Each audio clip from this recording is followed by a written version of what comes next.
There we go. Now we're unmuted. Hello, everybody. Welcome to another episode of Vtuber Movie Club. Again, that's still the title we're going with. I don't actually think we're ever going to change that. But this episode, we're going to be talking about The Thing and Star Wars Episode One. I don't know if that's supposed to be followed up with a cheer or anything, but that's what we're doing. We I'm can afford a cheer. Hold on. I don't Uh, know. Is that in the um, budget? we can afford a little bit of cheering. We can. Um, I mean, I could do it myself. I can clap into the mic. That'd probably be annoying though. Oh, here we go. Hold on. Oh, there's a soundboard I know on Discord. Does it do it? Hey, we got a There you cheer! go. Hell yeah! Wow, I our can add that budget. anytime. Well, there's our budget, and that's it. We might have to cancel the One show. clap. Actually, uh, no more money coming in.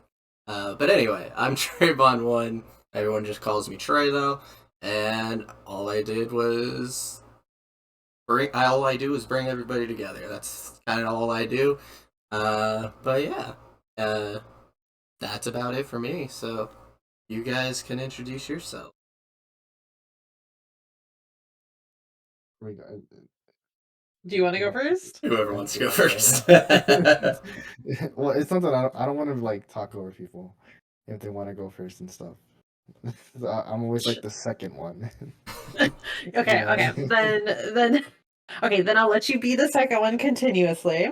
Um, right.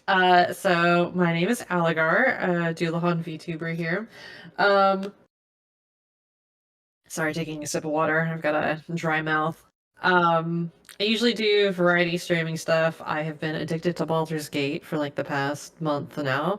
Um, yeah, hell and it yeah. it it has been it has been rough trying to stay away Obsession. from spoilers. Oh yes, obsession, everything about it. I have a couple different handles. I am Aligar on Twitter and Twitch. Usually post stuff on Twitter a lot more just because I've been busy for the past couple like week and a half or so. So I haven't really been streaming too much, but I do almost anything and everything.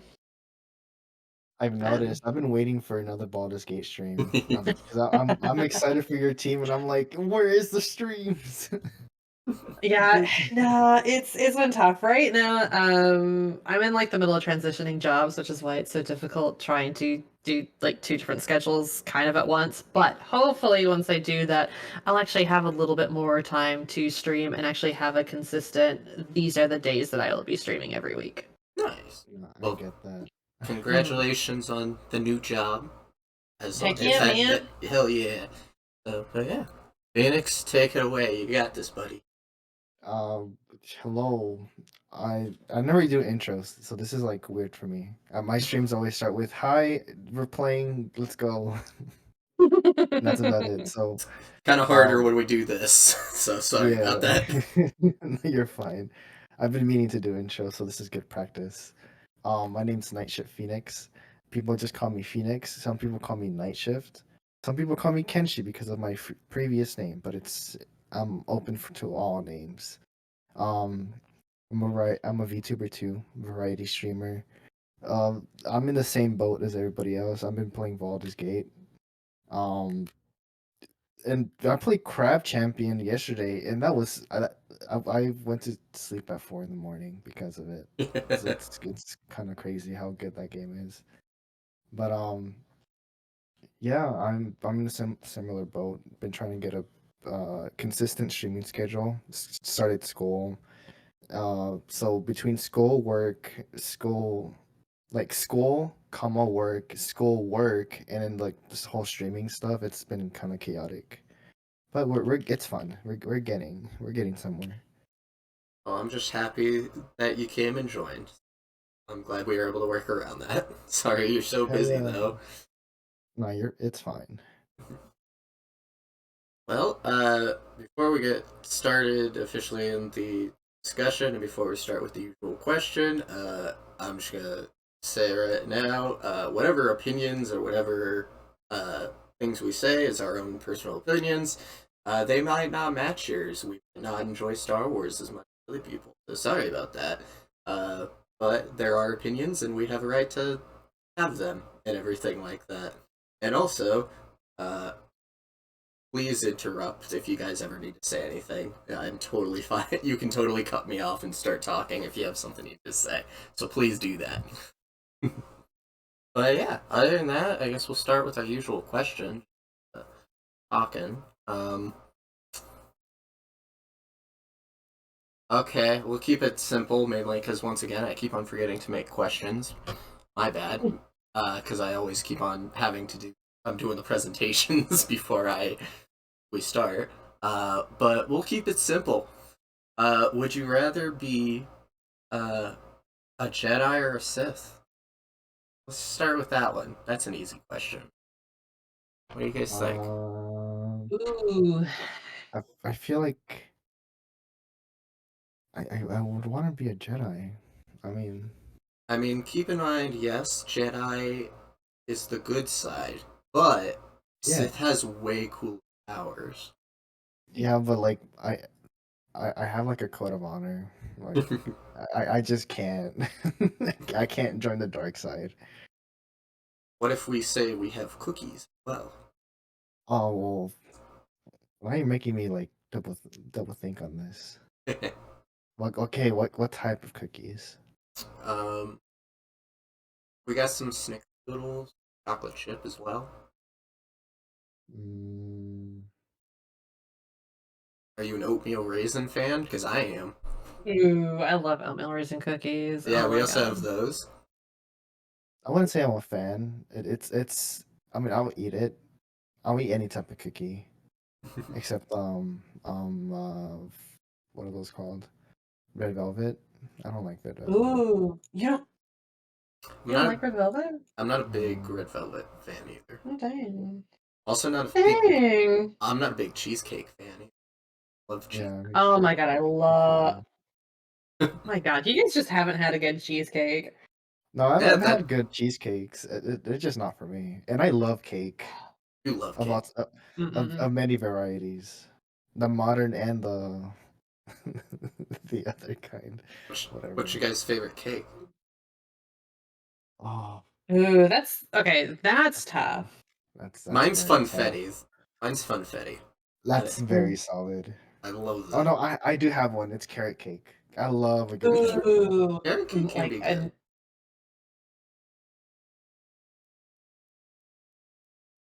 I love a carrot cake. Like super moist. Mwah. Ooh, gorgeous.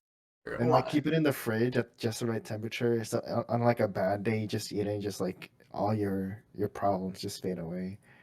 Along with a good iced tea. A carrot cake plus iced tea is just it's just too good. Mm, red velvet's a good cake. Um, trying to think. I actually made not that bad of a cake, like I think a year ago. That was like chocolate and it had hazelnut icing. That actually turned out to be pretty well. Mm, Hmm. I think. Oh, cake nowadays is like way too sweet for me. So I usually eat like tiny, tiny slices of cake. I And I'll do remember ice cream on the side. I remember getting like cupcakes at Walmart or some grocery store, but it was just whipped cream as the frosting, which is great. Mm, I love that so much more than yeah. Yeah. See, I Some feel like the Sith as a cake would definitely have to be a red velvet cake, right? It yeah, matches definitely. the aesthetic. Definitely. So does And that mean you then would be a Sith? probably. Listen, Okay. as far if you've ever played Star Wars, it was like the Old Republic, the MMO, right? All right. Mm-hmm. You can make choices throughout the game of like, oh, are you going to be the good Jedi or are you going to be the Sith? And the cool thing with the Sith is it's like you can slowly see your progression on your character because it's like your skin will start to get like paler, your eyes will slowly become red, and it's like you get the red lightsaber, and it's like, oh wow, oh, but I do want a red kind of a lightsaber though. badass here. Oh damn it. That might be a deal breaker. A red lightsaber is pretty fucking cool. And it fits my whole aesthetic. Oh I yeah. I would Can I have a red lightsaber and be on the good side? So Well, I yeah, think they have different colored ones, don't they? I think so. Yeah, they do. Hold They on. have. There's purple, green, blue, I know that's a whole controversy. and so Like, yeah. like the purple ones, is like you're not good or evil, but you're like somewhere in between or something like that. People hate that. Okay, so I guess. Oh, hold on. I was gonna say. So as I love the far purple as lightsabers. That's probably the one. so, I guess they have like mechanically they've had blue, green, purple. Because who was it? That's Samuel L. Jackson, Jedi. Mace Yeah, Windu. Hell Mace yeah! Windu has a purple lightsaber. My They have favorite Jedi. yellow ones. Uh, Orange is I think more for the Sith. They do have white lightsabers. Yeah, Ray has Uh, a white saber. Yeah. Then they have red, and there's a dark, I guess a dark saber, which is like a black lightsaber, which Yeah, yeah, yeah. is That introduced in I guess into the Clone Wars. yeah, that's also shown in the Mandalorian. So Yeah. that thing's badass. Oh yeah. Uh, to answer my own question, I would love to have the powers of a Sith, but probably would also be a good guy. Uh, and I have my own idea of how that would work, mainly because being a Jedi is apparently a fucking easy slope to be a Sith, I guess. If whenever we continue watching these days, uh, but yeah, so that's probably my answer. It's a cheap answer, but it's my answer. what if All I Sith why, eventually were started out as like Jedi. That's what true. if I just do like Robin Hood style? Like I kill people and all this stuff, but like it's for good intentions. I'm That pretty. way I can like I'm have a pretty red sure there were lightsaber. good Sith. Like, I think in Star Wars Visions, which is like all the anime scenes or whatever, there's like, there's one episode where it's like a Jedi, or he's supposed to be a Jedi that's helping like a village, and then it turns out he's like a Sith or something like that. So, I think there was a good Sith. It's a black and a red and black lightsaber. Has a black core. What does that mean? I don't know anything about Star Wars lore. Yeah. That sorry, I this have isn't gonna be seen Oh, much. seen the movies except for the new ones. I saw the first one with Ray. So I've seen the old ones, seen the That one first was one. fun. I've played a little bit of the Star Wars game, and that is about it. Have not seen Clone Wars, have not seen any other like little like spin-offs and stuff that they have done. It has just been your initial cast, and that's about it. I have two friends. I have two friends who are very, very into it, who like still, I think to this day, play Star Wars: The Old Republic, Nice. and they're very deep into Star Wars lore. And it's like if I needed to find out information, I could probably talk to them and immediately know. I, my Star Wars knowledge, I've seen all the movies, even Solo and Rogue One. Seen the first two seasons of the Man. That's about it. So I don't go into the like the books and everything, which aren't even canon anymore. But yeah. And then I'm, Phoenix, have you seen any of it? um, no, my knowledge is basically hey look, Yoda person. It's kind of like Kermit, but not really. And then like I like lightsaber swords, and then they go pew pew pew, and that's about it. So clearly, we are the three reigning What? knowledge of Star Wars. Our opinions matter the most, clearly, about Star Wars Yeah. lore. But yeah, great. Thank you guys for answering that question. I think that went very well. You guys ready for the slides? Yeah, I'm ready. Just a little tiddly bit, which I think is actually kind of cute. Mm-hmm. I cannot confirm this because I haven't actually looked it up, but I'm pretty sure that what they use for the lightsaber sounds, or for like the when they shoot the guns, I think they use baby crocodiles. Oh, that's adorable. What do you like? They like The what do they noises they do? make. It's the noises they The make. noises they it's like the noises, so it's like when It might be for the you shoot. blasters. And I think it's for the blasters specifically. I think you're right. Like Yeah, just if you've ever normal seen noises they make, or like do they yeah, punch it's them? so yeah, they specifically go and they capture these like wild baby like crocodiles, And kidnap punch them, them and in they the just punch them chest. for movies. Yeah. Yeah. No, if you've ever seen like baby crocodile like videos and stuff, they're so stinking cute. They'll just sit there and they just make like these little weird, almost like electric sounding noises. When we They're look at so the strange. when we spin the wheel and get our new movies and watch the trailers for them, watch a baby crocodile Yeah, noises video. Maybe. Yeah. Let's get started because we got a lot of characters to go through, specifically with the Thing. So yeah. Yeah.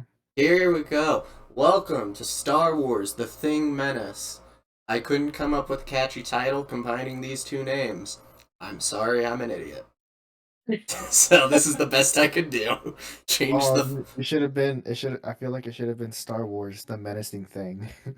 Ooh, there you That would have go. worked so much better. So that's actually the title. We're going with that. It's the menacing thing. Don't look at the title of the actual video or what's We're on the doing it stream. live. We're doing it live. But yeah. So yeah, we're gonna start off with the Thing. Like, I'm just gonna click through the first two. So the Thing, and so we're just gonna go through all the characters. Yeah, this So is the like 1984 version, I think, is it? 82. So, 82. It's 82, not the new one, if I, anybody's curious. only reason I know that is because I had to Google it a ton of times. So, but yeah. So to start off on the characters, we're gonna start off with Gary, who's the station commander. It's portrayed by Donald Bott. I can't say that. Otherwise known as Old Kurt Russell. Uh, anyway, he's the commander to the Antarctica research team and holds the gun most of the time. These descriptions are going to be a lot of just whatever their title is. Sorry, this is my first time ever watching this movie, so and some of them I don't even fully remember. I watched this movie a week ago, so but yeah. You guys have anything to say about Gary? Nope. No. Hit it right nail on the head. Other than like, I feel like he gave me such like Until Dawn moments. Like you know, like he's like isn't he the one like in charge of like he holds like the most the words, the most Authority? respect, authority, I guess, Yeah, because he everybody does. looks to him for like, oh, trust me, like believe me and all this stuff, and they always go to him, and it gives me like Until Dawn moments, like, oh, what do you get? What decision are you gonna make? Are you gonna choose A, B, or C? That's why that's why I put it in a description. Holds the gun most of the time because he literally, Yeah. since the start of the movie, just has a revolver on him before the Thing even shows up. So, but yeah, he technically he is the leader of the station. Technically, we'll get into that when we get into more characters. But yeah, that about summarizes him. They all have very of a baseline of personalities. So. Yeah. But yeah, we'll just go on to the next one because there's 12 of them we gotta go through. So, we got Dr. Blair, which is the senior biologist. He's portrayed by Wilford Brimley, otherwise known as Dr. Kurt Russell. Uh, he is the senior biologist at the facility who helps examine the Thing and finds out how fast it could take over the world. I don't know. Yeah, I'll probably always ask you guys have your thoughts about the character and stuff. So probably. My thoughts on him. Definitely seemed like, oh, he's going to be the big responsible person and kind of guy. He's like the I mean we'll get into it, but it's like he's the guy that it's like when they find like something horrific out in the wilderness of the Arctic. It's like he's the first man that goes to it and does a Mhm. whole bunch of stuff, and you're like, oh, this guy has to be good, right? Like all biologists or doctors in movies that are like this, they're always the good guy, right? They'll Yeah. do the right thing. Those were your thoughts? I thought the opposite actually. I thought like he was gonna be uh like the reason, like the mad scientist, you know? He kind of is. He does destroy all the technology and stuff, so Yeah. yeah. And we don't even know if he's a spoiler alert, we don't even know if he's a thing at that point, destroying all the Yeah. stuff, so Yeah. Yeah, it never really becomes clear I throughout like the movie of, and I guess that's the suspenseful part of it of like, when does somebody not become a thing. stop stop being who they actually are. I think when he was destroying this technology and stuff, he was a thing at that point. As and we'll talk about that later on when we get down to like the ending and stuff. But I believe he was a thing at that time. It's just the movie, which is great. Mhm. It is great how suspenseful. It is. But any final thoughts on Doctor Blair here? No. Okay, sounds good. We'll move on. We got Knowles. I think that's how you say his name. Knowles. The cook. Portrayed by T.K. Carter, otherwise known as Disco Kurt Russell. Uh, and is named that because he's wearing roller skates right in the beginning. Yes, When you it's like meet him, a very 80s thing to do. hell yeah, and I loved it. So Disco Kurt Russell. And so he's the cook of the team. He helps identify the thing life forms with Mac. I didn't have much to say about. I don't. No, no, He I was mean in the there's like a movie. lot of characters in here, but it's like Yeah. it's weird. The movie isn't necessarily about it's Them. not necessarily about like them as much of it is of like when you have X amount of people who are trapped in a isolated area, what do you do? You've been with these Yeah. people for what, like a good couple months, could be like a year or something like that. Everybody's in here, everybody has their own specialty to stuff, but it's like when all of that kind of goes to the wind and you are now on a flight or fight kind of instinct, what do you do? You know, Yeah. who do you start to trust? And so it's like, while all these characters have unique qualities and kind of stations to themselves, it's no longer about the individual as much of it is like we have to stick together to kind of survive as most, movies go like this. Yeah. And sadly, I feel as though the movie mainly just follows Mac. We know what he knows, kinds of thing. So some of these characters, while they are interesting and cool, they're kind of put onto the back burner of the film. It feels like, and Niles was definitely one of these characters. Like, he kind of blended into the background, kind of thing. For me, at least. I don't know, but yeah. Mm-hmm. Cool. We'll just move on. We got because still got a ton more characters to go through. We got Palmer. He's the assistant mechanic. He's portrayed by David Clennon. He punked Kurt Russell, and he's just the assistant mechanic, tested with the rest of the living crew by Mac forcibly. Um, but yeah, I don't really remember anything significant he did. He wore a vest. That's about all I remember. Do you guys Yeah. remember anything big with his character? Obviously, besides spoilery things. Not really. Yeah. Okay. I Sorry, never forgot he Palmer. was a character. Yeah, sorry, Paul. Well, he mixes with another character, so I got confused between the two. I forgot. So, but yeah, sorry, Yeah, Palmer. yeah. He kind of blend. It's another one where he blends into the background. So, but we'll move on to the next one. Doctor Copper. Okay, he doesn't blend into the background. No, he has No. personality. He does have personality. So he's the physician. He's portrayed by Richard Dysart. He's smart Kurt Russell, not to be confused with Dr. Kurt Russell. Two separate people, okay? and he's the physician who does the autopsy on the thing life form. Yeah, that's basically it. So when they find the original like corpse of a thing, he's the one that does the autopsy and like literally figures out how it works and stuff like that. So he plays a very important role. Yeah.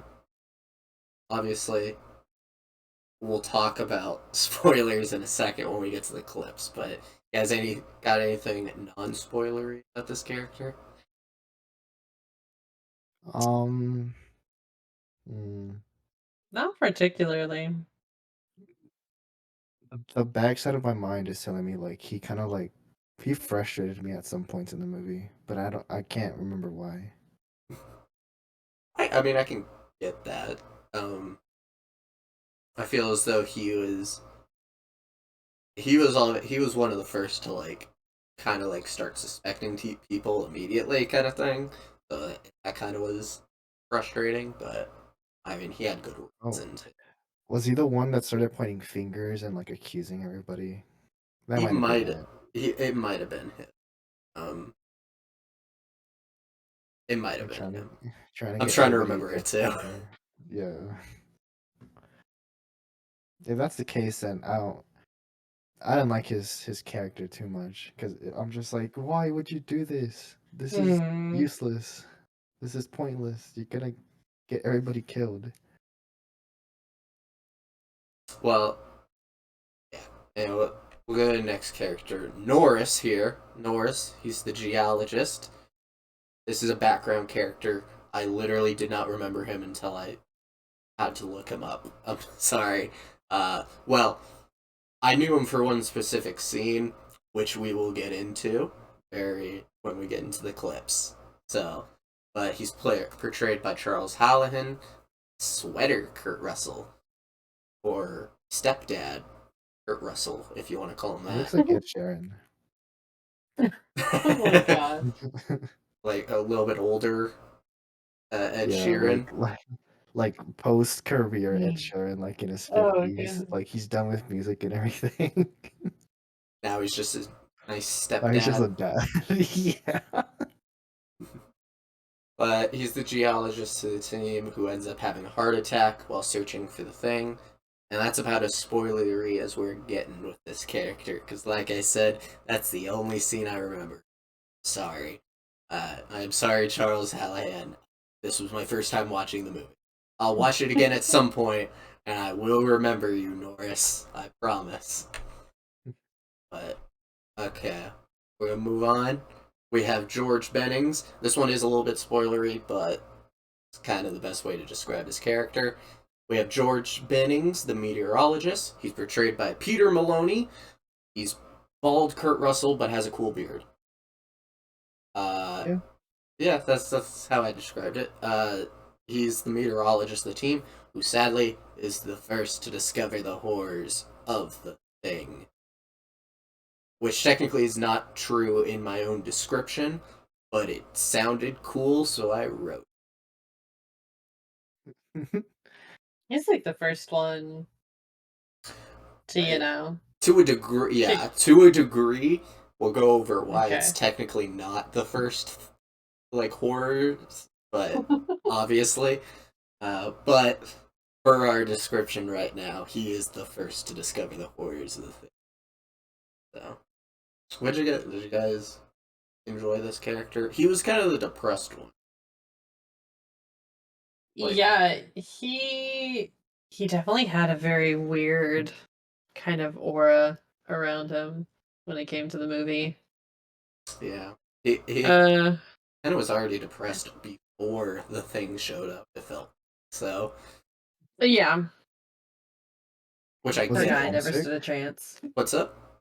Was he homesick? Is He that might have why? been probably. I would explain Yeah. very well. So, but yeah, no. But that's our meteorologist, or he knew climate change was happening. Global He's warming. he's already sad about it. So, but Not the polar bears. I know. But yeah, I enjoyed your character, bald Kurt Russell with a cool beard. So, next, Yeah. we got He's not just Clark. bald. He has a cool He beard. does have a cool beard. Next, we have Clark, who's the dog handler. He's portrayed by Richard Mazur. This is Paul Bunyan, Kurt Russell.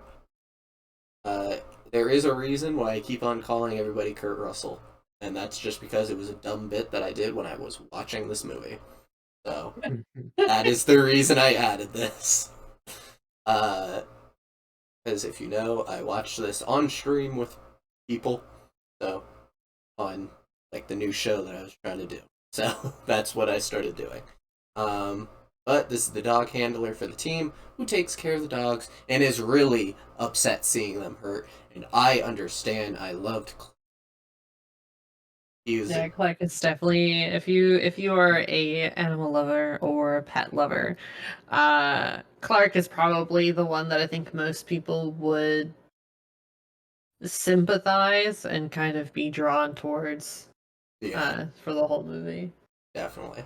Well, and he's also much bigger. I think he's much bigger than most of the other actors and stuff. So you wouldn't think that he's just the dog handler, but no, he just loves animals, and he can probably give you a nice hug.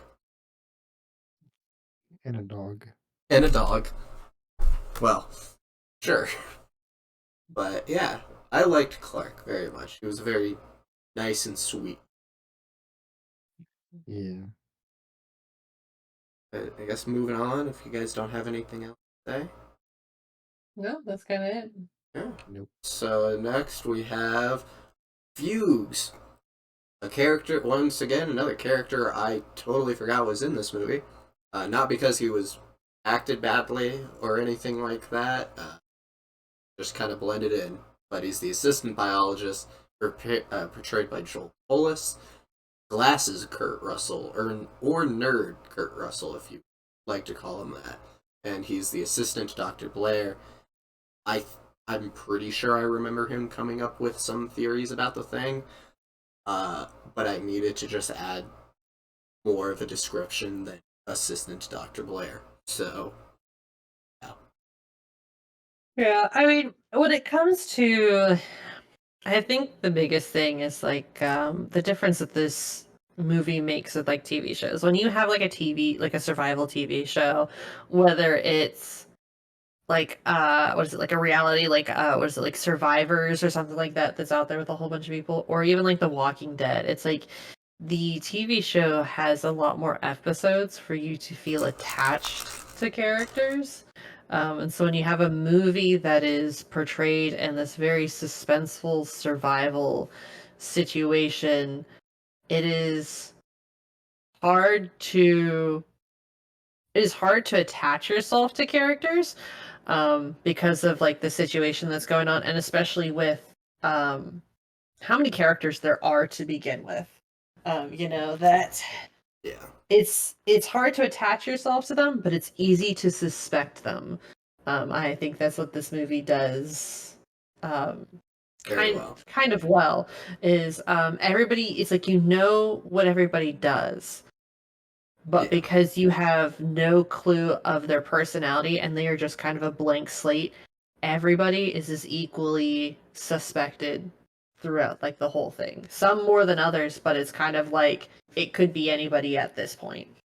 Yeah. And when you have, it's like, this movie's only like an hour and a half. It's really not that long of a movie. And you have 12 characters that all need at least a little bit of time to show. Some characters are going to outshine than others.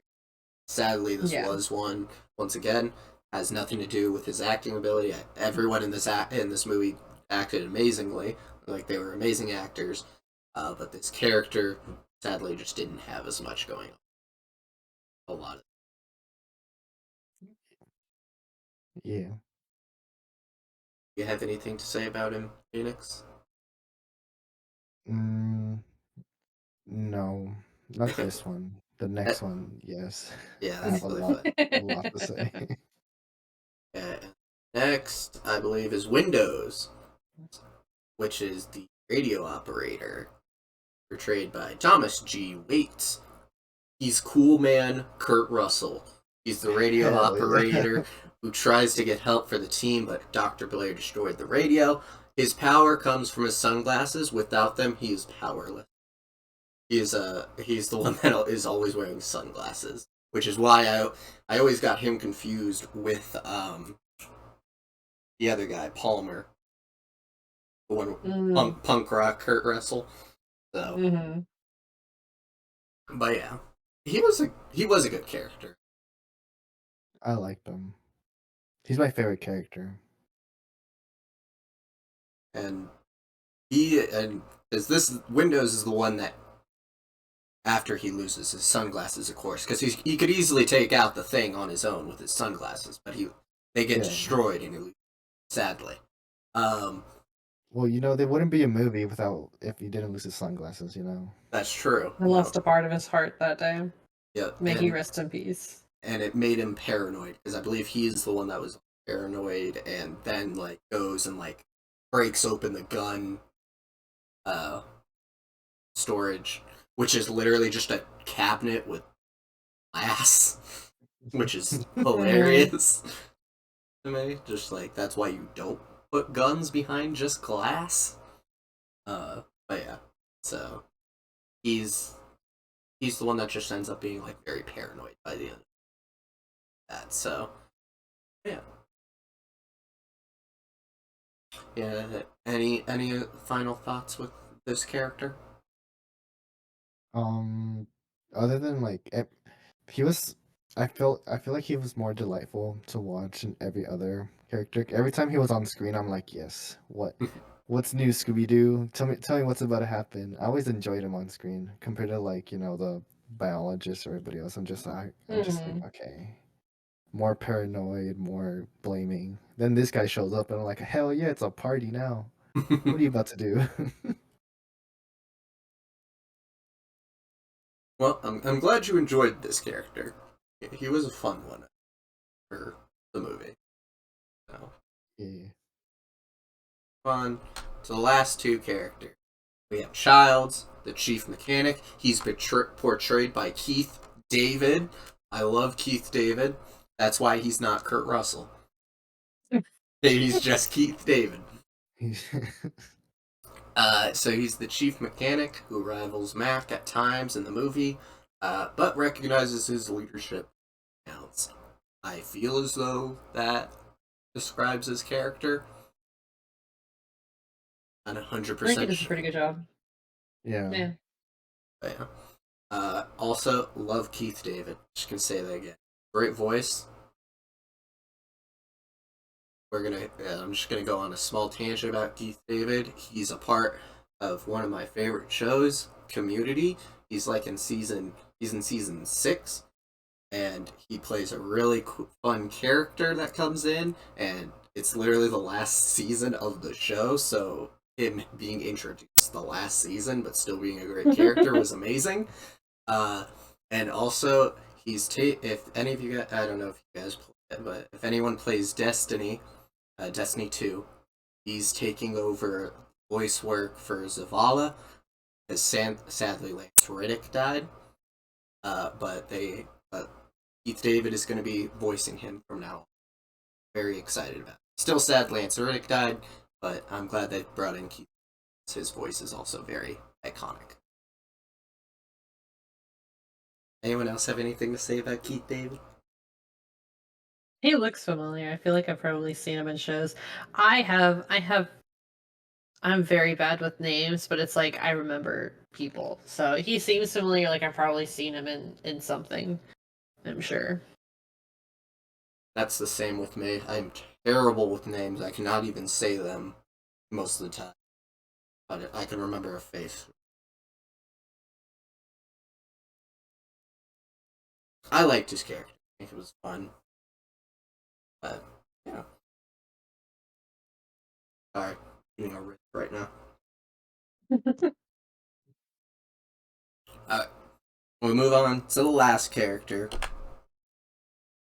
McReady is what his name. Everyone just called him Mac. He's the helicopter pilot. Sorry enough, he's portrayed by an unnamed actor. Couldn't find his name Wait, anywhere. really? I don't know. I was gonna say he looks really familiar. Like I swear he's been in. That's the joke. Oh, oh my god! Yeah, I'm glad that. If you, I'm glad that joke hit somebody. It got somebody. no, how dare you? If you don't know, now you know. But I am so. I'm like the most gullible person in the whole world. It's really bad. My joke paid off. My joke paid off. No. You just had to hear it 10 times. I was like, I wonder why he keeps saying this. I don't think this dude's in this movie. Is he? It's because I don't know actors. I just know faces. Oh no. If you're just listening to the movie, you've never seen this movie, or you just don't know who Kurt Russell is, the answer is Mac is Kurt Russell. This is Chris Russell, and I'm just so dumb. But he's been in plenty of things. He does a lot with Quentin Tarantino, if I remember correctly. He's the guy that plays what's his name's father in the Marvel was it Guardians of the Galaxy, isn't it? Star-Lord. Yeah. He plays Star Wars dad in Guardians of the Galaxy 2. He plays who does he play? He plays a stunt coordinator in Once Upon a Time in Hollywood, which is another great movie. He's been in a lot of things. His voice is very iconic. But he's been in a lot of Quentin Tarantino. So, but his character here, he's the pilot to the team and unofficial leader, since everyone comes to him whenever something happens. And he also has nice hair and beard. Yeah, look at that hair. It is very nice. It's very flowy. But yeah. Yeah. Well, now I will never forget who Kurt Russell is. Well, I'm glad that. My God. I'm glad that joke had a payoff, because I know I was doing it so long. So. My God, yeah, you did it, and I'm like, I'm gonna look this guy up. If he couldn't find it, I can find it. I swear. My God. It was the first name that popped up in a stupid Google too. Oh, just gonna say hi, Wolfie. She's in chat right now, and I hope you're feeling well. Yeah, if you missed it, Trey actually landed. He landed a joke. For once, he did it. It happened. He did it. For the first time in my life, I made it. So yeah, if you ever want to get somebody, I'm the person you can go at. Yeah. What did you guys think? Guys, this guy was the main character. What did you guys think?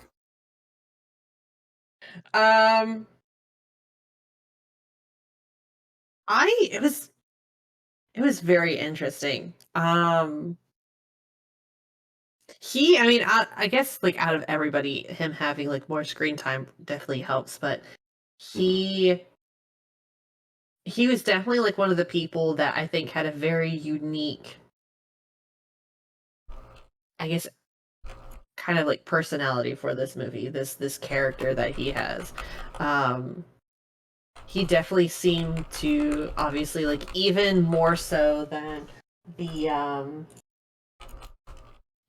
even more so than like Gary did, he seemed to have like the next in line kind of authority that is like, hey, which is weird. If you have issues, like he's the one to go to. Maybe it's because he's the helicopter pilot, and it's like this is the guy that's going to get you in and out. So that does he kind of has that kind of control over stuff. Yeah, no, that totally makes sense. At first, I did think it was weird that they, like, I don't remember who comes and talks to him, and like he's all. I think it might have been Fuse. It might have been the only time. Like Fuse has his big moment, but he like comes and tells Mac that he needs to talk to him in private. So they go out into like the bulldozer they have or whatever. Mhm. And they had, I think it was him and Fuse have like a talk out in there. So, and I was all like, a little weird that you would just go to him instead of grabbing Gary, who's, you know, technically the lead. Yeah. Phoenix, do you have an opinion on this guy? Um, It could be as I had simple as nice hair and nice beard. No, I had something, I just forgot it. it's okay. Oh no.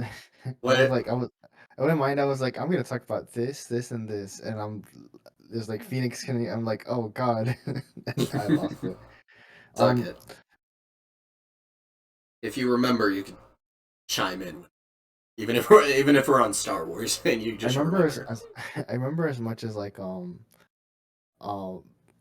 he faces a lot of like difficulty. I like to put myself in some character shoes, like especially with these types of movies where they have to make a decision. And I'm like, what would I do in this situation? If I was in his shoes, would I trust him? Would I is there a tell? Is there something I'm not seeing? Like, and for the most part of the movie, I'm just like, I really don't know. I really like I really don't know who to trust if I was in his shoes. Do I believe what he's saying? Is he deceiving me? I'm not sure, but I feel like as far as his actions go, he's very um I don't want to say justified. Like he keeps like a cool head. I don't know how to explain it. Yeah, that that's definitely true. Uh, I know how I'd react. I'd just die. There's no way I'm surviving this. So, uh, man, cool. Uh, and also I lied again. We have one last character of this movie. It's dog. It's It's the dog. thing. It's dog Kurt Russell. The It's the it's the Wolfie boy. the OG, the Yeah, main character of the movie. it's true. Mhm. Yeah. Did you guys know? Quick movie fact: Kurt Russell transformed into a dog to take this role. It's amazing. It's crazy, Damn, dude. Yeah. Kurt Russell played both himself and the dog. Yep. So many. He had to go through so many surgeries. So, but he did it. He's a werewolf. He's a werewolf. Yeah. That, Mhm. that's all that he did. He That's figured it. out. He figured out lycanthropy. Just portray a I mean, dog. how do you think he got that beard, man? It's true. No mere mortal man can have a beard like that without being a werewolf. It's not even the same color though. Yeah. Also, also we've How said dare it, you? and it's on the How dare you internet. point out It can't be a flaws? lie. Exactly. But yeah, I just like the dog. He's adorable. I love dogs. He is. He's such a cute boy. Yeah, especially when we go over the clips. He's such a cute guy. Oh, what a cutie. He's the best boy. Alright, cool. Are you guys ready for the clips? We can start. There's 6 of them. Sure. Yeah. Start with number 1. As long there it is. Second. Clip number 1. So this Let's do it. is already, the movie's already Oh. started. Technically, the movie opens up with the dog being chased by Norwegians and being shot at, and then basically the team kills the 2 Norwegians because they are trying to basically kill them and blow up their helicopter, and that's when the dog comes into play and all that. Spoiler alert: the dog is the thing. But after that, the team has to obviously go check out the Norwegian camp, so they go to the camp. After checking out the camp, the team find a deformed corpse of a thing, where this first clip comes into play. It's the autopsy of the thing. I will start it now. This actually shows them discovering it at the. And just like usual, we're going to try our best to talk over most of the clip. That way, we might not get hit with copyright, but we still I probably know, yeah. will. No. Well, you'd like to think with how well, I don't know, I was gonna say with how old this movie is, it's probably still within the domain. But no, it's very interesting that it's like they like come to this place to begin with and they see all this like weird stuff that's going on. That you would think that since they're like the Norwegian camp is like the closest one there, that at least some of them would speak Norwegian, right? Yeah. Like you have this abandoned, okay, not abandoned, but it's like you're in Antarctica, like a continent that there are bases set up, and that is like your only kind of connection to other people that aren't in like your little sphere that you've got here. And I'm kind of surprised that they wouldn't engage more with other people, to at least be like, oh, hey, that's like so and so from like the Russian camp or the Norwegian camp or like the British camp kind Yeah. of stuff. That I was a little True. surprised. I'm like, where's their connection, you know? Um, Yeah. but Nah, it I was definitely get that. very, you know. I also find it very interesting that it's like what was it when the first like Norwegian guy comes like through, obviously he accidentally shoots kind of one of them and like grazes their leg, but it's like he walks right by, and it's like they don't think to like tackle him because obviously once he walks past him it's like, oh, this guy's not really shooting at us for some weird Hmm. reason, he's shooting at a dog, wonder why. Like they didn't stop to think and ask, questions of like what could be going on out here. Yeah, and it's obviously why chase a dog through the snow like this intently kind of Uh-huh. thing. So, um, if people don't actually know, so this movie does have a sequel. It It, does. well, not a sequel; it's a prequel.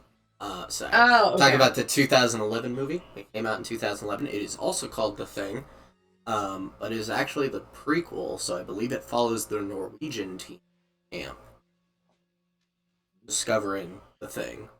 Oh. Um, I believe. I'm not. Don't 100% quote me on that because I could be wrong.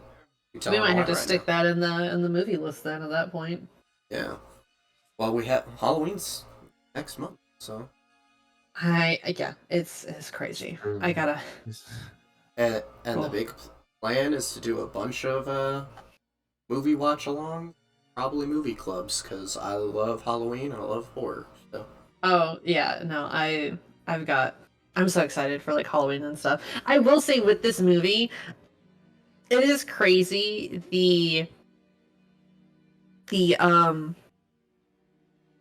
it's either the set designers or like the makeup artists or probably a combination of both. The people who actually create the weird creatures and all these like different bodies and um like the weird twisted human figures is absolutely crazy. I don't know how they think of this stuff, but it's weird to go through and see just like people with like half their face like twisted and almost like melted off and like all these different extremities popping in and out of their body. yeah, It's crazy. usually that's made by either the set team or the prop department, or they Hmm. will outsource it to um, special effects company. Uh, like Jim Hansen does like a lot that does the puppeteering and stuff. I know, I believe as Hmm. like a special effects department like company and stuff like that. So, um, he does like, well, I forget which artist worked on this. Um, this is where I'll. There's no connection, nor do I have any affiliation with this YouTube channel. But if you ever want more in-depth look on movies and or like horror movies, go to Dead Meat. Watch the kill count. If he has a kill count, uh, they usually do a great job of explaining the behind-the-scenes stuff. So Ooh. yes, and they do have a kill count on the thing, and I believe the 2011. So, but yeah, is just a quick little scene. It doesn't go into the autopsy, but I think it shows already a good amount of what the effects look for this movie very well done stuff. Also, just you get a good look into Forbes. But what do you guys think of them discovering all this? Um, I would have left it alone. I'll be honest. yeah, to be honest, it's kind of like you I would see shoot it that again. yeah, make sure like they actually finished the job. If they were starting to burn something, you better finish it at that point. Right. But but yeah, no, I obviously that thing doesn't look human. Maybe maybe just burn the corpse or something like that. Not take it back to your research facility. I would sell it to the government and Well, that's probably what they were going. uh, mm, It kind I of would. gives me like I mean I guess movies like this are like to a certain point have the same thing of like, oh, government wants to find something new.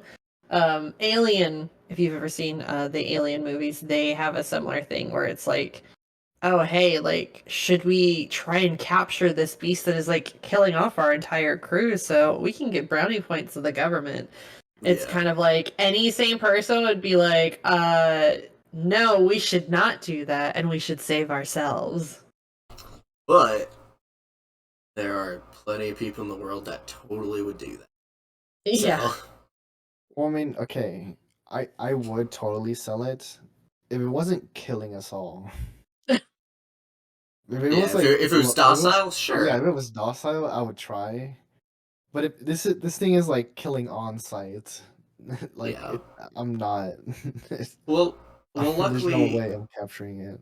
luckily, I feel so in this movie, you don't really have any of that character that's all like, oh, we should still just sell it. Once the thing starts killing, they're all like, we gotta kill this thing.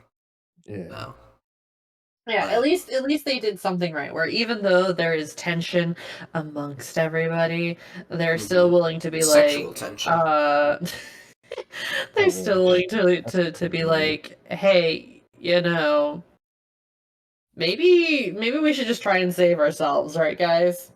Yeah, they're like, we're good. We just need to kill this thing, obviously. Um, obviously, with this movie, we can't talk about this without talking about the amazing game Among Us. Because Mm. obviously, this is very much like the of this game. You have someone impersonating a member of the crew and all that. So I don't know. Just wanted to bring that up, just because obviously Among Us is very popular and it does do a good job. Or we can talk about Goose Goose Duck, which is another form of that. So, Mm. but yeah, no, it led to the inspiration to some interesting games, to say the least. But yeah, And art. and art. So, but you guys ready for the next clip? Yeah. Yeah. Okay, cool. Okay, this is the scene. Clip number 2: the strange dog that was chased by the Norwegians gets put in the kennel with the other dogs, and strange stuff starts happening. Anyone want to take a guess what strange stuff starts happening? They get Mm. freaky in bed. Yeah, that's probably it. Yep. It's Uh, very unsettling. You can tell right away too, like yeah, Out of context, it looks like they're giving birth to like a new dog. it does. We'll start the clip now. Um, I've seen s- but so tiny story time. I've seen like a cow give birth, and that's kind of similar because it's really slimy yeah, and like pink. well, ew. I Yeah, mean, it's kind of like that. It's just like the feet come out first instead of the head, but and it doesn't have fangs and stuff. But it's similar. You know, it It's, doesn't it's have a whole bunch of like but tentacles coming out of it or its face like ripping apart or anything yeah. like that, you know. Yeah, but Totally natural, right, guys? yeah, it's just normal. Yeah. Come on. Also, look at all Well, these good boys just I sleeping. know. You're such Look at all these all good boys. and nothing bad is going to happen to them in We're just the gonna add one more good slightest. boy Yes. to the And pet. No. there's a what was his name? Calculating Chuck. dog Chuck, I behavior. think is what was his name again? I already forgot. Uh, Paul Bunyan and Kurt Russell is all I can remember. That's what we'll call him then. Yeah. Yo, you up? Yeah, yeah, bro. What's up? Yeah, it looks so weird and like insect like. It's really crazy. It's Yeah. so Like it's so oh. not robot-y. Like it's Oh, that's a good word. it was the 80s, so it couldn't. Yeah. Oh, it's the Demogorgon. It was done. It is the Demogorgon. Yeah, it does look really fucking cool. So, and I like. I remember why I hated the scene because of those little tentacles. Oh Yeah. god. Yeah, no, it is one of those things where it is not enjoyable to watch. It's so weird Oh, and it makes me creepy. it makes me like it brings me such sorrow to see the dogs like this. No. It is very sad seeing what happens to bugs. And it Come on, shows a little Paul bit Bunyan, of. come on. I know, right? Come on, bud. It does show a little bit of fight or flight with that one dog trying to literally fight his way out of the cage just to get away from it. So, Yeah. which is a cool showing of animals' fight or flight responses. Some of them are like, Their instincts. yeah, some of them are stronger, say, humans and stuff. So. Yeah, but it's so strange that it's like the dogs didn't even really start reacting until like it started to be very weird. So it's like even in that point, it's like you know that like when this thing duplicates or tries to transform into other things, it is almost a perfect replica where it's like even animals can't really tell until it like really starts transforming. It's kind of Yeah. crazy and creepy, and then it becomes like this horrific, just weird, gross like mess. It's horrifying. Yeah. One guy's just pantsless. Well, he was asleep, so. Well, I went to school for biochemistry and stuff, so always the biology aspect of like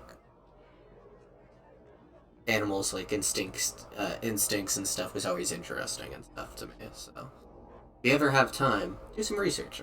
Some of them can just do crazy things. So. Congratulations, it's a boy. But yeah, I guess. Yeah. And at this point in the movie, I do love that they just call it The Thing the whole time. So, they never actually give it an official name. Oh. When I was watching, when I did watch this on stream, it did remind me of the dogs from Resident Evil. I don't know if either of you guys are big Resident Evil fans. I haven't played Not the really. games. Well, they have. Oh no. They have zombie dogs, and they look very much like these. I think I remember that. Or Yeah. something similar at least. Just, take away the frickin' tentacles and the spider legs. You know, the things that are natural for a dog, right? Yeah. Yeah, no, seeing that scene was just it's like it makes you just clench up, and it's so horrifying of like gross, and the people who made the actual like animatronic for it did a good job on making it very unsettling because it looks like a dog, but it also does not. It is something that is very creepy and kind of out of this world. It's Yeah. very interesting what No. movies and sets will do with animals. Ooh.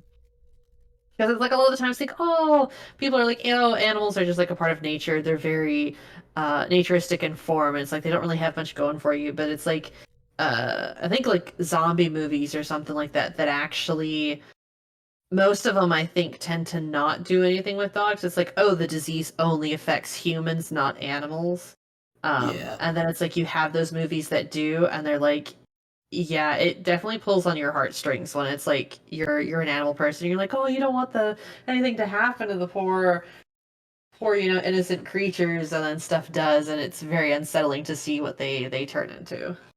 Yeah. Strangely enough, it's like zombie movies when they don't really affect like other animals and stuff. That's actually more realistic because um, it's interesting that a lot of diseases from don't necessarily go to humans and vice versa. But Mm-hmm. but obviously with mutations and stuff, that's how things get transferred. So like see, I'm trying to think of like AIDS. AIDS was or like HIV and stuff wasn't at first for it was humans. It didn't affect humans, but I believe started in monkeys. If I remember correctly.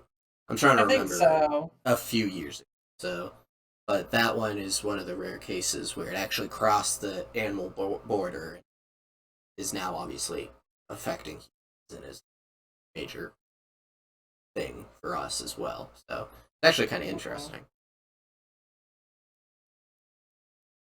That definitely a terror. Like it's a great scene. If you like horror, um, definitely watch. If not gonna watch the full movie, at least watch that scene because it's a very good job just showing it. Um, and the effects just like amazing and everything.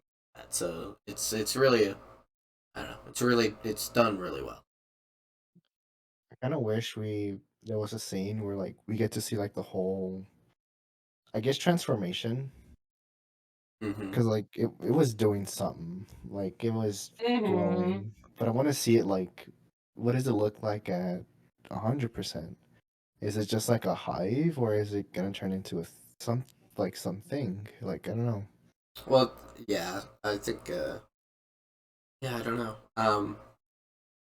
This isn't the same movie or anything like that, but at the end of this, I was recommending clips, obviously because it's YouTube. But it does show or recommend the iconic Wolfman transformation scene from American Werewolf in London. That's if you've never seen an American Werewolf, first of all, it's a great movie. Second of all, uh, you want like good like body horror slash like good effects and transformations, watch that. If you don't want to watch the whole movie, watch that scene. It's amazing. I just wanted to say that it was recommended. It's a very even now, uh, it's insane seeing what this movie does it a lot too. I think a lot of effects are like insane, especially for 1980. So, any final thoughts on this scene in particular, or the story up in? No. Uh, Creatures going from dogs to other dogs to weird insectoids and stuff, and now it's trying to get into people. Creepy, kind of scary. Puts you on edge. Yeah, Maybe you and guys should, if you have pets at home, watch them a little more closely. Are make they sure they're not a actually? thing. Yeah. Well, it's very interesting if you guys have seen stuff as well. It kind of reminds me, and maybe it's based off of like Native American lore of the Native American like shapeshifter or like Wendigo The kind of stuff that people skinwalkers. have. Yeah, skinwalkers. Are you? Sorry, not Wendigos. Yeah, skinwalkers. And stuff where it's like even if I watch like tiny clips on like YouTube towards like if you're out in the wilderness alone, it's like stuff starts to get creepy Mm-hmm. really fast. And if you start hearing things and you're like, this sounds like something, but it does not sound normal, it gets creepy real quick and you get very like tense to where it's like, hey, is this thing actually what I'm hearing or is it something totally else? Yeah, Oh it's gosh. your fun fight or flight response, trying to make it seem like so. But yeah, no. I actually have a story about Skinwalker. Well, not a story, but like more of a warning when I went on vacation, like a month or so. Mhm. We were visiting family, and they live in the mountains. Uh, and so like it's a bunch of like it's very rural, so like lots of forests, lots of trees, dirt, whatever. And so that we were talking about like, oh, my mom has a story about how she saw a gnome and all this. There's a lot of like folk tale stories and stuff like that over there, Mhm. such as gnomes, such as skinwalkers, chupacabras, and all that stuff. Um, but dude, so many things happen on vacation. It's kind of hard to like know where to begin. But specifically for this story, I'm gonna talk about the skinwalkers because they told us don't go outside during the night past like midnight, Yeah, and especially don't go out like into the forest area because that's where it's known for skinwalkers to be there.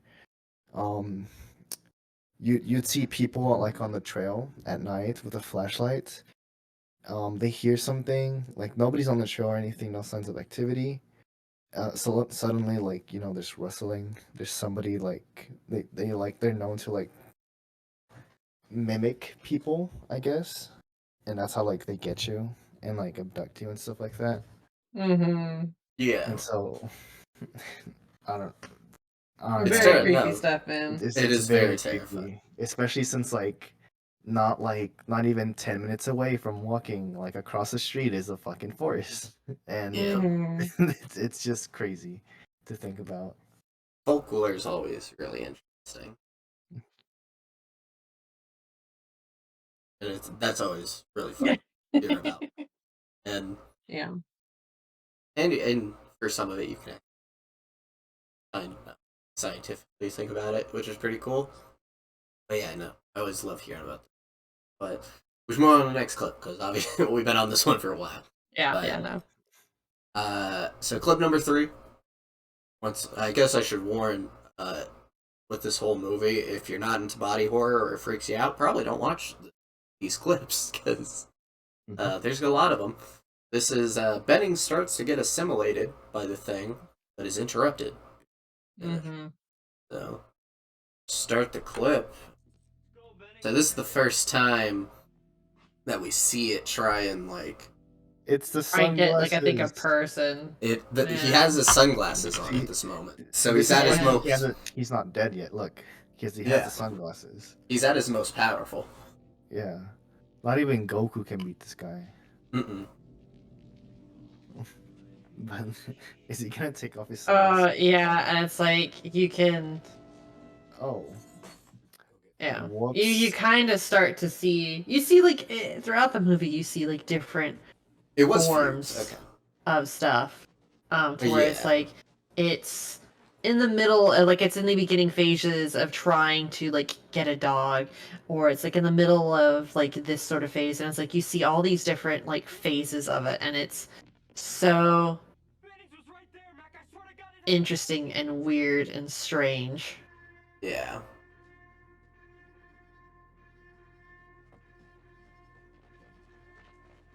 because obviously as this is the first time that the thing is actually able to get control of a or trying to assimilate to a person Yeah. that you can kind of assume and it'll eventually gets there to where it does like it's able to actually completely go in to human form.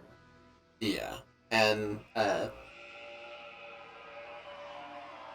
clearly, and I'm probably gonna talk about science some more because it's just this movie's a lot about science. Um, Mm. but I'm pretty so obviously they kind of explain it a little bit with like the computer and stuff about how basically what it's the aliens doing is literally is the alien's a cellular like creature, so like literally one cell. If you get infected with like a cell, can be assimilated, and so what it's doing Mm-hmm. is literally taking over your own cells and like um Redoing it, yeah. yeah, I mean, redoing them. like you can even see it, it's a very smart, I guess you could say, creature of sorts. Like even the beginning part with the dog, it's like the dog doesn't. They say like the dog's been out for about like a whole day within the Hmm. camp before it even does anything like remotely suspicious, and it's like Yeah, this whole entire time it is like watching people and it's looking out around and it's like surveying the whole spot. It's smart enough to like try and go through and be like, okay, who's not necessarily the next target, but it's like, what does this place look like? Where are all the important things? And it's like, what do I kind of do from here? And it's very creepy when you actually start to go back and realize all the stuff that it has been doing. It's learning, yeah, and no, that's even worse than having like a monstrosity or like a weird, animal or something like chase after you. To a certain point it's like they're animalistic, but it's like once they start to learn and actually like develop that like weird higher level of intelligence, to where it almost rivals your own, that it's things start to get a little real, a little quick. yeah, no, it's this like this is what makes the obviously the movie so terrifying. You because obviously bringing up what you said about its learning and being also, and it clearly has intelligence and stuff like that. If it is just a thing that can take over people without as much intelligence, this thing wouldn't be as scary. It would still be terrifying because obviously it's taking over. Mm-hmm. But the intelligence and like being able to plan out its next attack and everything like that, even uh, with him taking control of Bennings here, obviously it was trying to transfer from a host because, um, or find a new host. But even then, the only reason it wasn't fully successful was because Windows just so happens to walk on in and like interrupt them. Yep. So and so obviously it's intelligent. Can't it's not like omnipotent. Doesn't know what's going to happen. But it also has to like plan out its move and stuff like that, which is why I bring up those like social deduction games that are so popular nowadays. Mm-hmm. You, you Mm-hmm. two, you two have to be like, try and use your intelligence to figure stuff out. But yeah, no. Phoenix, what did you think?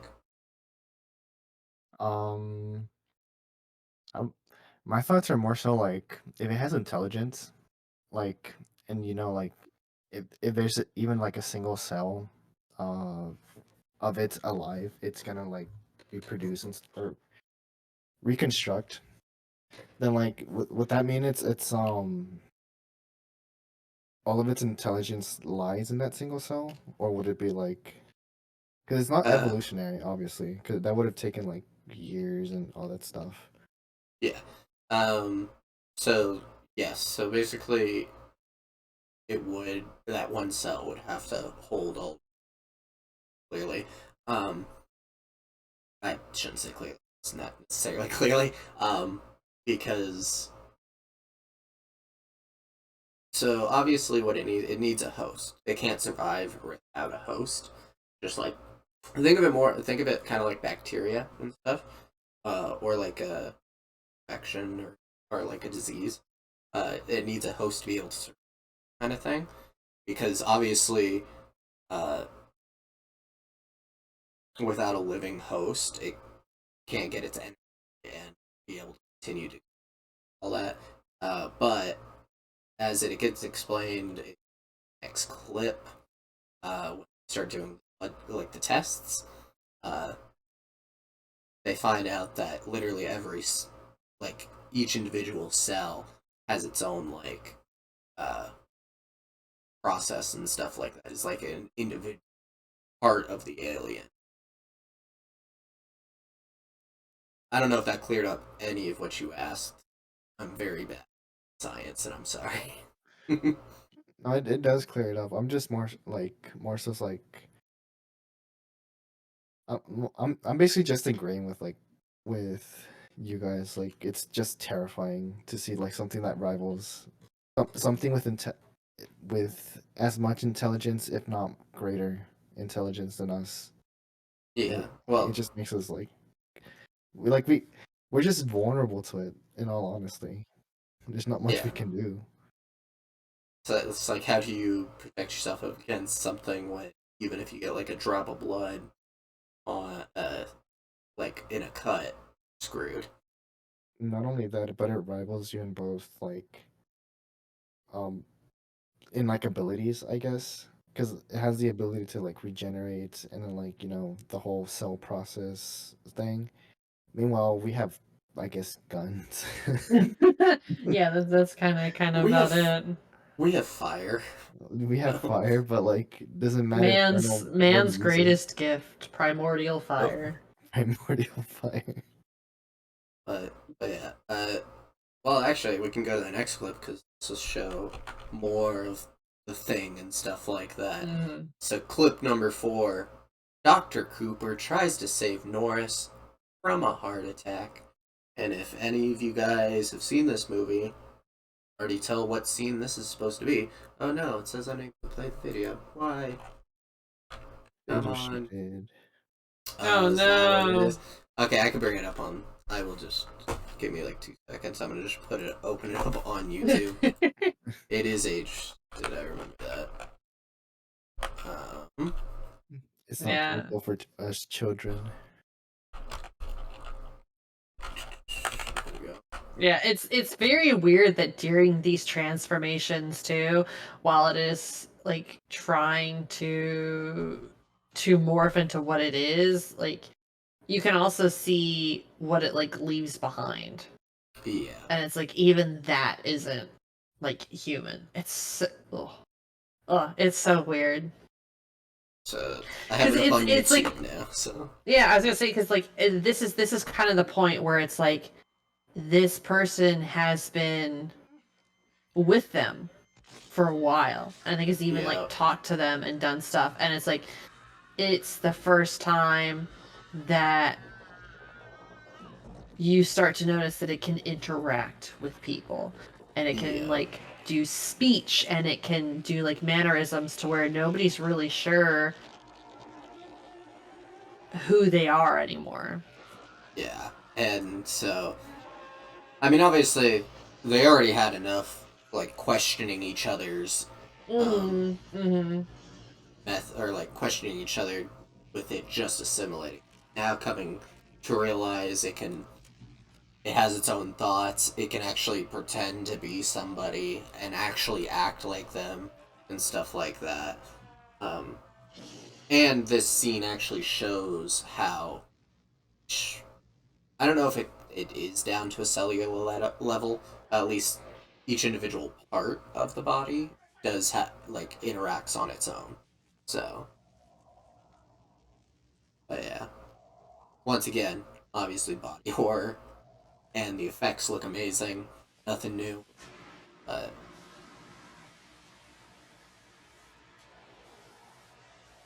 Yeah.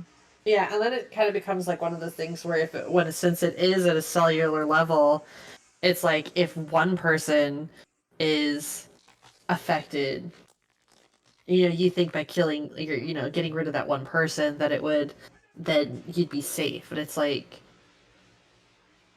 if but there's one person, there's always more, you know? and especially based on how long uh, of time it takes you to figure it out. Like we don't Mm-hmm. know when Nor Yeah. we don't know when Norris was turned into a thing. So Yeah, uh, that's the other good thing I think about this movie is it's like you are able to kind of deduce that something is going on and maybe somebody has been turned, but it's like even the people who you do discover have been affected by this thing, it's hard to pinpoint when that actually occurred and when it happened. yeah, and yeah, definitely one of its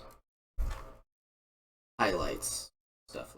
Because a lot of movies, they would just be all like, okay, why don't we just show or make it blatantly obvious that that he's a thing. This movie does a great job of being. No, you don't really know when they are turned. You don't know when if they are a thing or if they're just doing suspicious things because of fear and stuff. Because fear makes you do stupid things, and it makes that you can't think straight. So, but yeah, and I think that's a great scene in general. Mm-hmm. Yeah, and it's like even I'm really curious to know what the remake looks like now as well. Yeah, Um, because if this is what they were able to do in like 1982, I I mean, a lot of stuff has gone away. Like, I mean, they're able to make dragons like in Game of Thrones look mwah, like beautiful, beautiful reptiles and yeah, stuff. That it's like CGI and everything has come a really long way to try and see now. Like, hey, let's take this movie that has a lot of suspense and suspicions and stuff, and actually, amplify the creature a little bit. yeah. I think, and the only big part of it, uh, we are very CG is. Mm, I love the practical effects, and yeah. I've always loved practical. Um, Surprisingly, I don't know if you guys caught last week live action Death Note. Actually, I believe had some. I know it's so weird. It actually had some practical effects and stuff. Like you saw somebody, like obviously it was a mannequin getting run over by a truck. You saw someone's head off, and it looked practical. I don't know if it was just all CGI, but like, Mm. and that was one of like pluses of the movie, like that. Yeah, I think especially with like movies where it is like this, to where it's not something that has a series behind it, but it's just kind of like a one-off thing. That it's like their movie budgets that aren't that big, and so it's kind of like you have Yeah, to make do with what you got, and what can you do with the amount of money to practical to get the point across that you want. yeah, And I do think like when it comes to some like low budget movies, um their practical effects sometimes look better than like CGI and stuff, and it's like you can touch things up to make it a little bit more realistic, but it's like some stuff I think works a lot better as practical than it does like CGI. Like I don't know if the the kind of like the metamorphosis in this movie would be better as like a CGI. I think the like weird creepiness actually comes from the practical, that they have like this weird latex texture over like animatronics and stuff like that to make it look like skin, so that like for example in that clip that we just watched where the head pops off, it's like you can see the latex like tearing and it looks like skin, and it's so gross. It's so yeah. gross. It is very good. It Nowadays we would use CGI, and I don't think Mhm. it wouldn't look as well. Um, don't get me wrong, I love animation, Mhm. but even now, some of our CGI is still kind of like funky. Yeah. I don't know. Phoenix, I'm what about gonna you? Oh, I'm gonna break in a little bit. I got a call. okay, I just need 5 minutes. okay, you're totally Yeah, I'll be fine. that's back. fine. Yeah, that's totally fine. We can continue our conversation Yeah. about practical effects. So, but yeah, no. I mean, obviously, one of the big thing with CGI right now is like superhero movies, like on a CGI, Mm-hmm. and at times, obviously, it's done well. It needs to be done, but other times it's all like they didn't necessarily uh, to use CGI. Mm-hmm. Could have used something practical. Yeah, like I'm pretty sure like if you I mean, one of the best movies that people love a whole lot is like the Lord of the Rings series. It's like if you look at Yeah. that, like the original 3 movies, I think they used some CGI. It's like they used more practical, like the I think called the Urukai. I think the Maybe. orcs basically in there are people with like prosthetics on and like makeup and all this other stuff. Like they're not just CGI'd in there. It's like a couple of guys and then they'll replicate it to make like an army look like an army. But it's like these are actual people with like makeup and stuff on.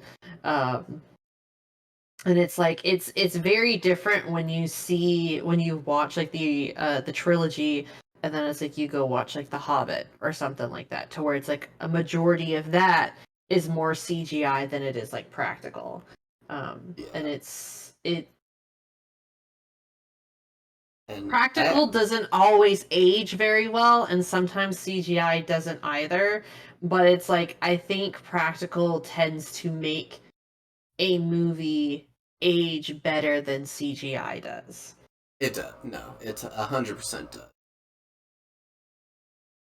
Sadly, I actually think I've seen the Lord of the Rings in my lifetime. We'll have to put that. And If it's not on the list, we're putting it on the list. it's not on the list. Also, I need you could send whenever you want. You could send me the 10 movies you want on this, and I'll Ah, add them. cool. So I'll put on Lord of the Rings. You know what? I'll put it on the wheel before we spin Actually, this one. I was gonna So, say too, the nice thing about Lord of the Rings, because I watched another streamer do it. You can watch them on stream because of the Twitch Prime. I'm pretty sure you don't oh, have to pay nice. for it, and you can do like watch parties Oh, with cool. Twitch Prime stuff. That's the I will say that is the nice thing about Amazon. Our our lovely CEO Jeffrey Bezos. Yeah. Uh, All hail the the Bezos. mm-hmm. Um, it's nice because I don't know if you can do the same thing with like bot movies, but I at least know like the free movies, as long as like people have a Twitch Prime associated with their account, as long as you start up the watch party, it'll Okay. everything should like work out pretty well. Yeah. For what I'm doing now for those, I just now started watch alongs last week. Way I do it, obviously to get around copyright because I can't show them on stream, is literally just have a timer going exactly where I am in the movie. So, Can you okay, here's a question because I don't actually know the whole like mhm. Twitch like I'm not 100% thing. sure on it.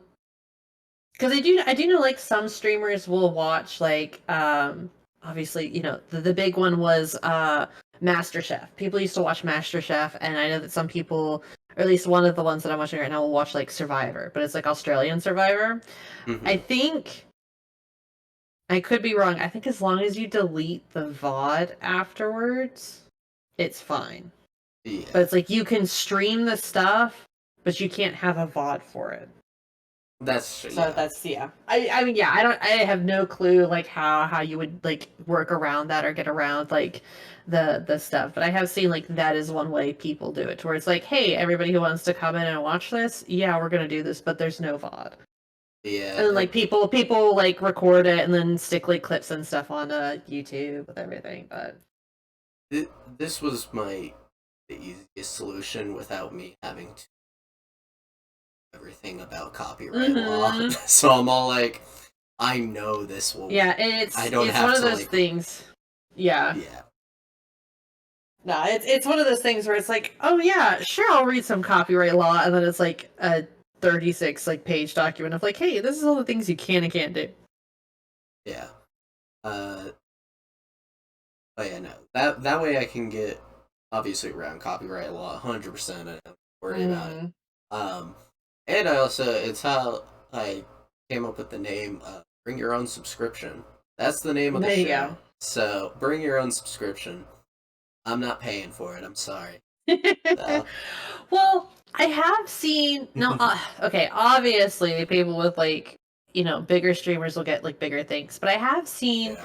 somebody actually get deals or like it's like a sponsored thing. I know Netflix sponsored a couple of people so that they could watch like Netflix shows on Twitch and stuff, and it'd be Hey, like, hey, we'll do this like one thing for like this one day. Or it's like when Riot Games released Arcane, you can yeah. watch the first 3 episodes, and I think this is still a rule. You can watch the first 3 episodes on Twitch of like Act 1, but then it's like the other 2 acts you can't, because they all like streamed like the first 3 episodes. So Hey, if any movie or streaming company ever wanted to sponsor me just to watch some shit, yeah, I'd totally take them up on. Yeah. Wait, you like want to give me some money? 100%. Sure. Yeah. Want Yeah, to give me some that money? Sure. Hulu. Oh, that's great. I think it would be fun because it's like one of those things where it's like, oh, I really want to watch this and like talk about a show, and something, but it's like copyrights are always the big issue. Well, and obviously I stream it in Discord so that any of Hmm. you guys want to come and join, and you can come pop in whenever. I also stream it in Discord, like the actual. Yeah. That way we can all be on the same time. But, oh yeah, no. But yeah, if you want to add Lord of the Rings, I'll add. I'm gonna add the first one. We'll take it one step at a time. One, yeah. I'm Do you pretty want the sure. Do you want the extended versions? Is what we're doing? Oh God. I What are we don't doing? know. I don't even Cool. think I've seen the extended versions. I think the only extended version I have seen out of like a movie is Harry Potter. So the funny thing, which I find very interesting about movies, is I think there are 3 different versions of a movie. There is one that they release on TV to fit in like the time schedules. There's the Okay. actual movie that they release in theaters, which is the one that you like buys the CD, and then there's the extended versions, which are a different version. Yeah, usually those Because are director cut or something like that. yeah, That's like usually what they they're called. call it like director's cuts and stuff. Um, because I remember watching Harry Potter, and then I don't think I've seen any of the director's cuts for them, but then I watched it on TV a long time ago, and I think it's the second one in particular. There is a scene where it's like Harry grabs like the like flux powder or whatever it is, Yeah, and yeah, he says like, "Oh, I'm gonna like Diagon Alley," and it's the wrong place. And then yeah, he gets transported to this other area, but it's like usually the scene kind of goes through to where he like enters a shop, he hides, and then it's like Draco comes in at some point. But there's an extra part of that scene where it's like you witness this long-ish kind of conversation with Draco, his father, and the shopkeeper. And it's like Draco's father is trying to sell something, and there's like this whole like theory or something about like, hey, what was he actually trying to like sell? Because I don't think you ever actually see it, but it's like this whole extra scene, and it's like I remember that. But anytime I have like talked to people who've also seen the Harry Potter stuff, it's like nobody else remembers that. And I'm like, am I just making up like Harry Potter lore in my head, or is like, where is this stuff, coming yeah. from? It, I it's never been watched a one of the Harry Potters. it's been a long time since I watched Harry Potter. I will allow them for him, but I reserve the right to complain about J.K. Rowling as much as uh, Oh no, like go we get ahead. to call Listen, her a bitch Harry. all the time. Okay, I will say. Actually, I will send you a list. I want to put the Twilight series That's on fine. on the thing as well, because I have learned a lot of spicy and juicy details about Stephanie Meyer, who is the one who actually wrote the book. Um, Wasn't it lot of detail.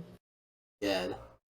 Mm-hmm. We'll just do them one at a time, Yeah, yeah, yeah. obviously. One at a time, but it's like it is actually crazy some of the stuff that goes on, and like TikTok's great because you get to hear like a whole bunch of different people's opinions. But since Yeah. like going through like the Twilight TikTok stuff, it is actually crazy the stuff that most people don't know about the um what the book series was about, like the stuff that the books had, stuff that the movies were going like to change, but from the actual book series, and stuff that it's like Stephanie had tried to like fight for. It is crazy what authors do, like for their movies, and kind of crazy Hey, who I'm some of these down. authors are after big hit series with stuff. I'm totally down for Twilight and stuff. Heck Taylor yeah. I'll Taylor send you. Lautner, Shark Boy himself. I know, Hell yeah. right? Yeah, I'll send you a list. There's some crazy stuff, but Yeah. I put it in as quickly as I can. But we should move on because Phoenix. yeah. We gotta. So we Yeah, got we've got a whole bunch of stuff going on. Yeah, we got a lot going on, so we gotta move on to clip number 5. Unless anyone have anything else to say on clip number 4, which was the killing scene, and like a little bit of like the transformation with his body. Any final thoughts? Absolutely Speak now or forever disgusting. hold your peace. Yeah. It was No, we're disgusting. good. Okay, cool. Number 5. After a few different thing attacks, Mac finally snaps and ties everyone up, but has an idea to test for a thing. When I typed this, I wrote animal attacks for some reason. And luckily I looked up and was all like, why the hell did I write animal? We'll start the clip now.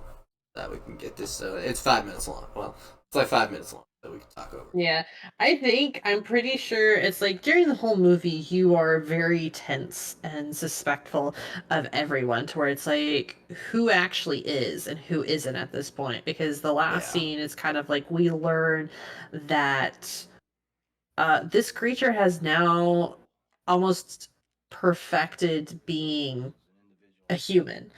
It can Yeah. talk, it can interact, it can think, it can do all these things towards like um it's evolved from a dog, and it is now a human, like with learning intelligence, and someone um who is like plotting. Yeah. Um Who has a plan and going on. yeah, who has a plan. And this scene is to where it's like even as they are going through and testing all of these people, it's like who is and who isn't. Sure, everybody's tied up, but it's like what's going to happen if there's multiple people who are. What Mm-hmm. if nobody is? Who's to tell when exactly this thing is going to strike next? And even after these tests, what if somebody gets infected? There's a lot of like what ifs that go through this scene, and it's very suspenseful. I think it's this scene in particular, I think, is the one time I actually jumped. And I got jump scared because of what was gonna happen. I just want to bring up Windows like really gets in there with that knife Yeah, too. Like like he doesn't have to go that deep with the scalper, Mm-hmm. but Yeah, it's like he started at like towards the bed of the nail, and I'm like, oh, don't do that. yeah, I Don't do know. that, dude. I thought he was gonna do like the between the soft nail. Oh Yeah, I was like, why? no. I'm like I have stabbed myself in between like my finger and my nail, and it does not Oh heal no. quickly, and it hurts for a very long time. I've sliced my thumb open with a box Mm. cutter by accident. We just used glue to, God. to put it together. But yeah, no, it took a while. I still have a scar from it. Um, but yeah, as you were already saying, this is actually a very tense scene. Um, at this point, I think you can say Mac is not a thing. We followed him the whole movie. I don't even. Were you guys like in the back of your minds? Did you guys think he could be a thing? I I think don't with think how so. actively, yeah, no, without how actively he's like against it, I don't think so. That would be one hell of a ploy, though, if he actually That would have was, been. and his whole like That his would have been whole a great thing was twist, just. but Mm-hmm. I Doesn't he I come in the in the beginning of the movie? He comes in via helicopter. no, he's already there. No, no, He plays chess. oh, He's the one that loses that chest from the computer, so he pours his scotch into. Oh chess yeah. master. Yeah, that's right. Yeah. Uh, in context of the movie, right before ties them all up, shoots Paul Bunyan, Kurt Russell, and he kills another person. I don't know who. I forget who the other person was. But he shoots and kills both. Yeah. I think it would So have been actually, no, only one of them. No. So I remember now. So Paul Bunyan, Kurt Russell was shot by Mac here, and the other body is the doctor that was trying to save Norris. That's what it was. And they were both of them weren't things. Sorry, I was trying to get my thoughts together. We obviously get another great transformation scene in in this Yeah. part. This is what. So yeah.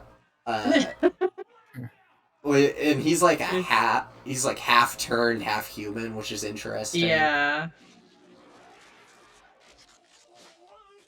like Is I like how they know like the part of the thing is like you know it's in the blood, but they spill the blood, and so now it's all over the floor, just crawling. Yeah. yeah, and it's weird, like the blood as it even as it's different from the body, um, it's like its own little like creature too. Yeah. Yeah, it can still move and stuff. It's like it's a hive mind is I think how it's Yeah, usually just that's the like Wouldn't well that just makes me think if like you know it infects multiple things like people, dogs, whatever. yeah. Wouldn't wouldn't they all be like synchronized in pain? So if you kill one of them, you the other two feel the other ones feel the pain. But I don't know. I mean, I'm Uh probably just thinking too deep into it. I don't know because that's what I was thinking too, right? If it's like one cell that's transforming, technically it's a hive mind. But I think like once it is separated it becomes from, its I own guess like the thing. body, it's like yeah, it becomes its own thing. I think because it doesn't because technically didn't like that blood didn't technically have a host, so it was trying to search out for a host.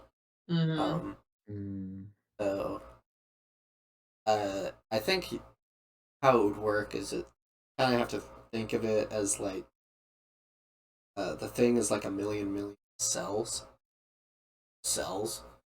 So they work together as a hive mind in one single host, making sure it all works together. When it separates, it's like its own entity kind of thing. It's like yeah. a company. Like think of it It's like as like Disney. it's It's like like Disney. this. Think of it as like uh, it being in one host is like the employees working together to make it work. But then when it leaves, think of it as like separate departments, stuff like that, having their own tasks. Mm. I don't know. That's all that I thought of. That's probably a terrible example of what it is, I was but thinking more so like once it matures or finds a host that like it's kind of like when it gets kicked out, but once it's established its house, now it's its own individual thing I in a I think way. that's I think that's another why this movie is so good. It does leave a lot for ambiguity. Like we don't necessarily know exactly how this thing works. 100%. It does have it. It feels pain separately, but we still don't know exactly how it's transferring and stuff like that. We can make Mm. guesses, but yeah.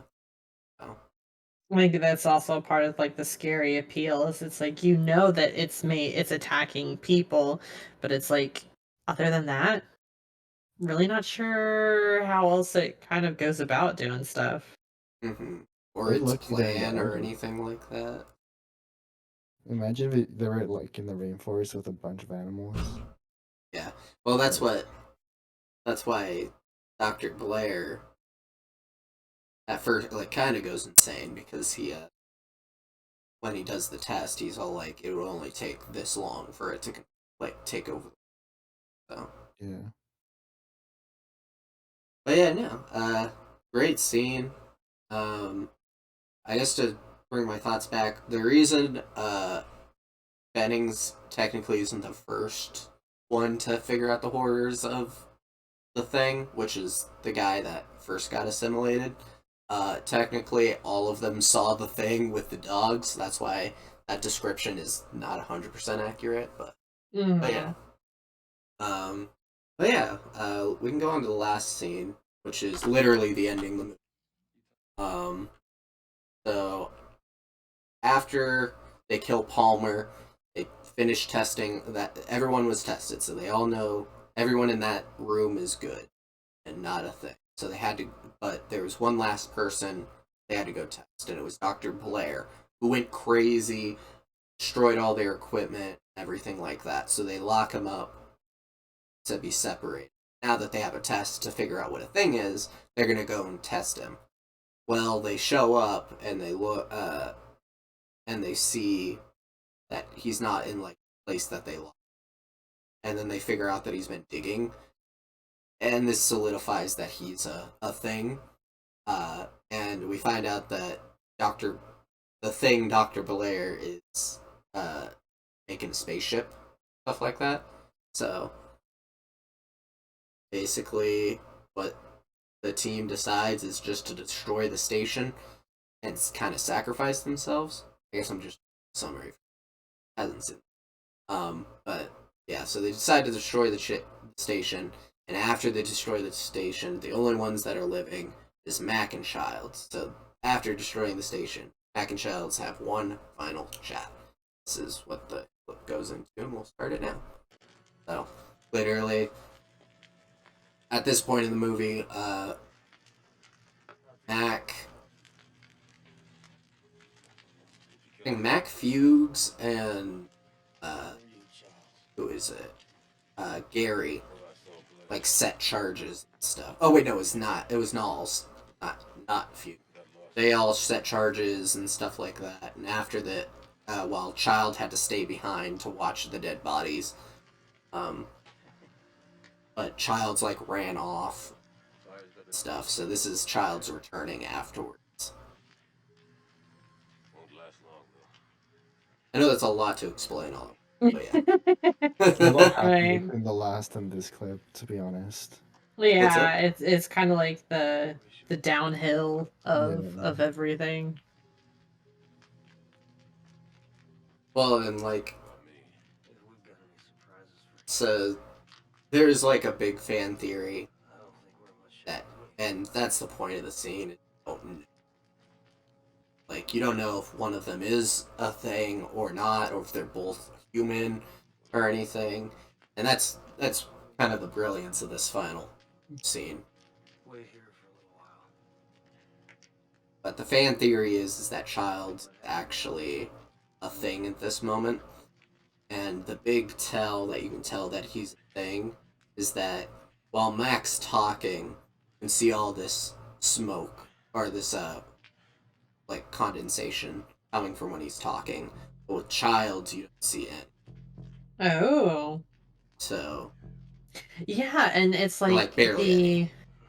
it's like the movie as well. Kind of leaves it off on a cliffhanger. You don't know what happens to. Yeah. Can I just Ike. in? What's Yeah. it? Oh. It's like you can kind of assume that, oh, maybe hopefully they got out, or maybe in the end, maybe they end up both becoming, the thing. And I kind of like that about that, to where it's like, well, what happens? What goes Yeah. on? Like, it's nice as well that it doesn't have a a sequel to it, because it's always going to leave you in Yeah. suspense of, you never know what's going to happen. It's like sometimes sequels don't do very well with that, following up the legacy of the first film.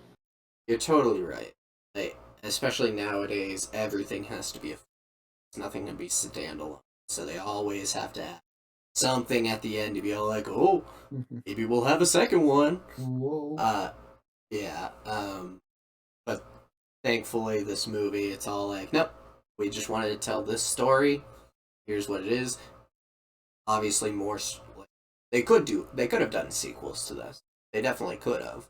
Um, would they have been as good? Probably not. I feel like they would have done a series, maybe not sequels, but like like like Paranormal Activity type of stuff, Yeah. like The Thing, Rainforest Edition, or something like that. Yeah, and but I'm glad that the ending is like, nope, this is finite. It's ambiguous, so you get to make your own interpretations, um, stuff like that. And that fan theory, I think it was more just the lighting, like the way they scene. You could see the uh, fog coming out of his mouth a lot because every so often you can see it come out, but that's the fun part. You get to make your decision. Yeah. So before we go into our final thoughts of the movie, you guys think of this scene? I this is gonna come out of nowhere, but Mm-hmm. I have for me there was a lot of sexual tension. I thought they were gonna kiss. Like I thought they were gonna Childs like a and conversation, Mac are just gonna kiss, and Mac out. yeah. I I don't know if didn't see it before, but I see it now. I don't know if it was the lighting, the way Mac was looking at a child, maybe because they were like gonna kill them, kill each other or something. But there was a lot of tension, and I can feel it. Yeah, there definitely was. I don't know if it was sexual, but there definitely was tension. It's definitely sexual. That's what Yes, the I'm movie's sorry. all about. Yeah, It's 50 Shades of thing 50 Shades of Alien. of Alien.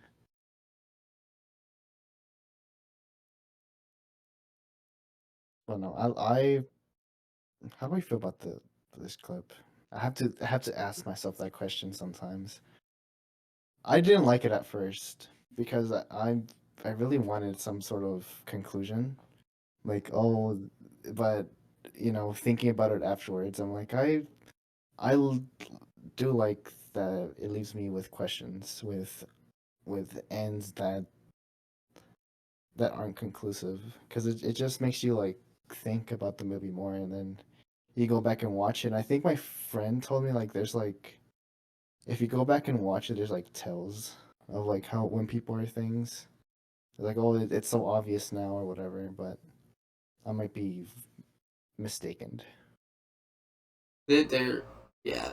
Uh, I think it's trying to insinuate that it's a thing.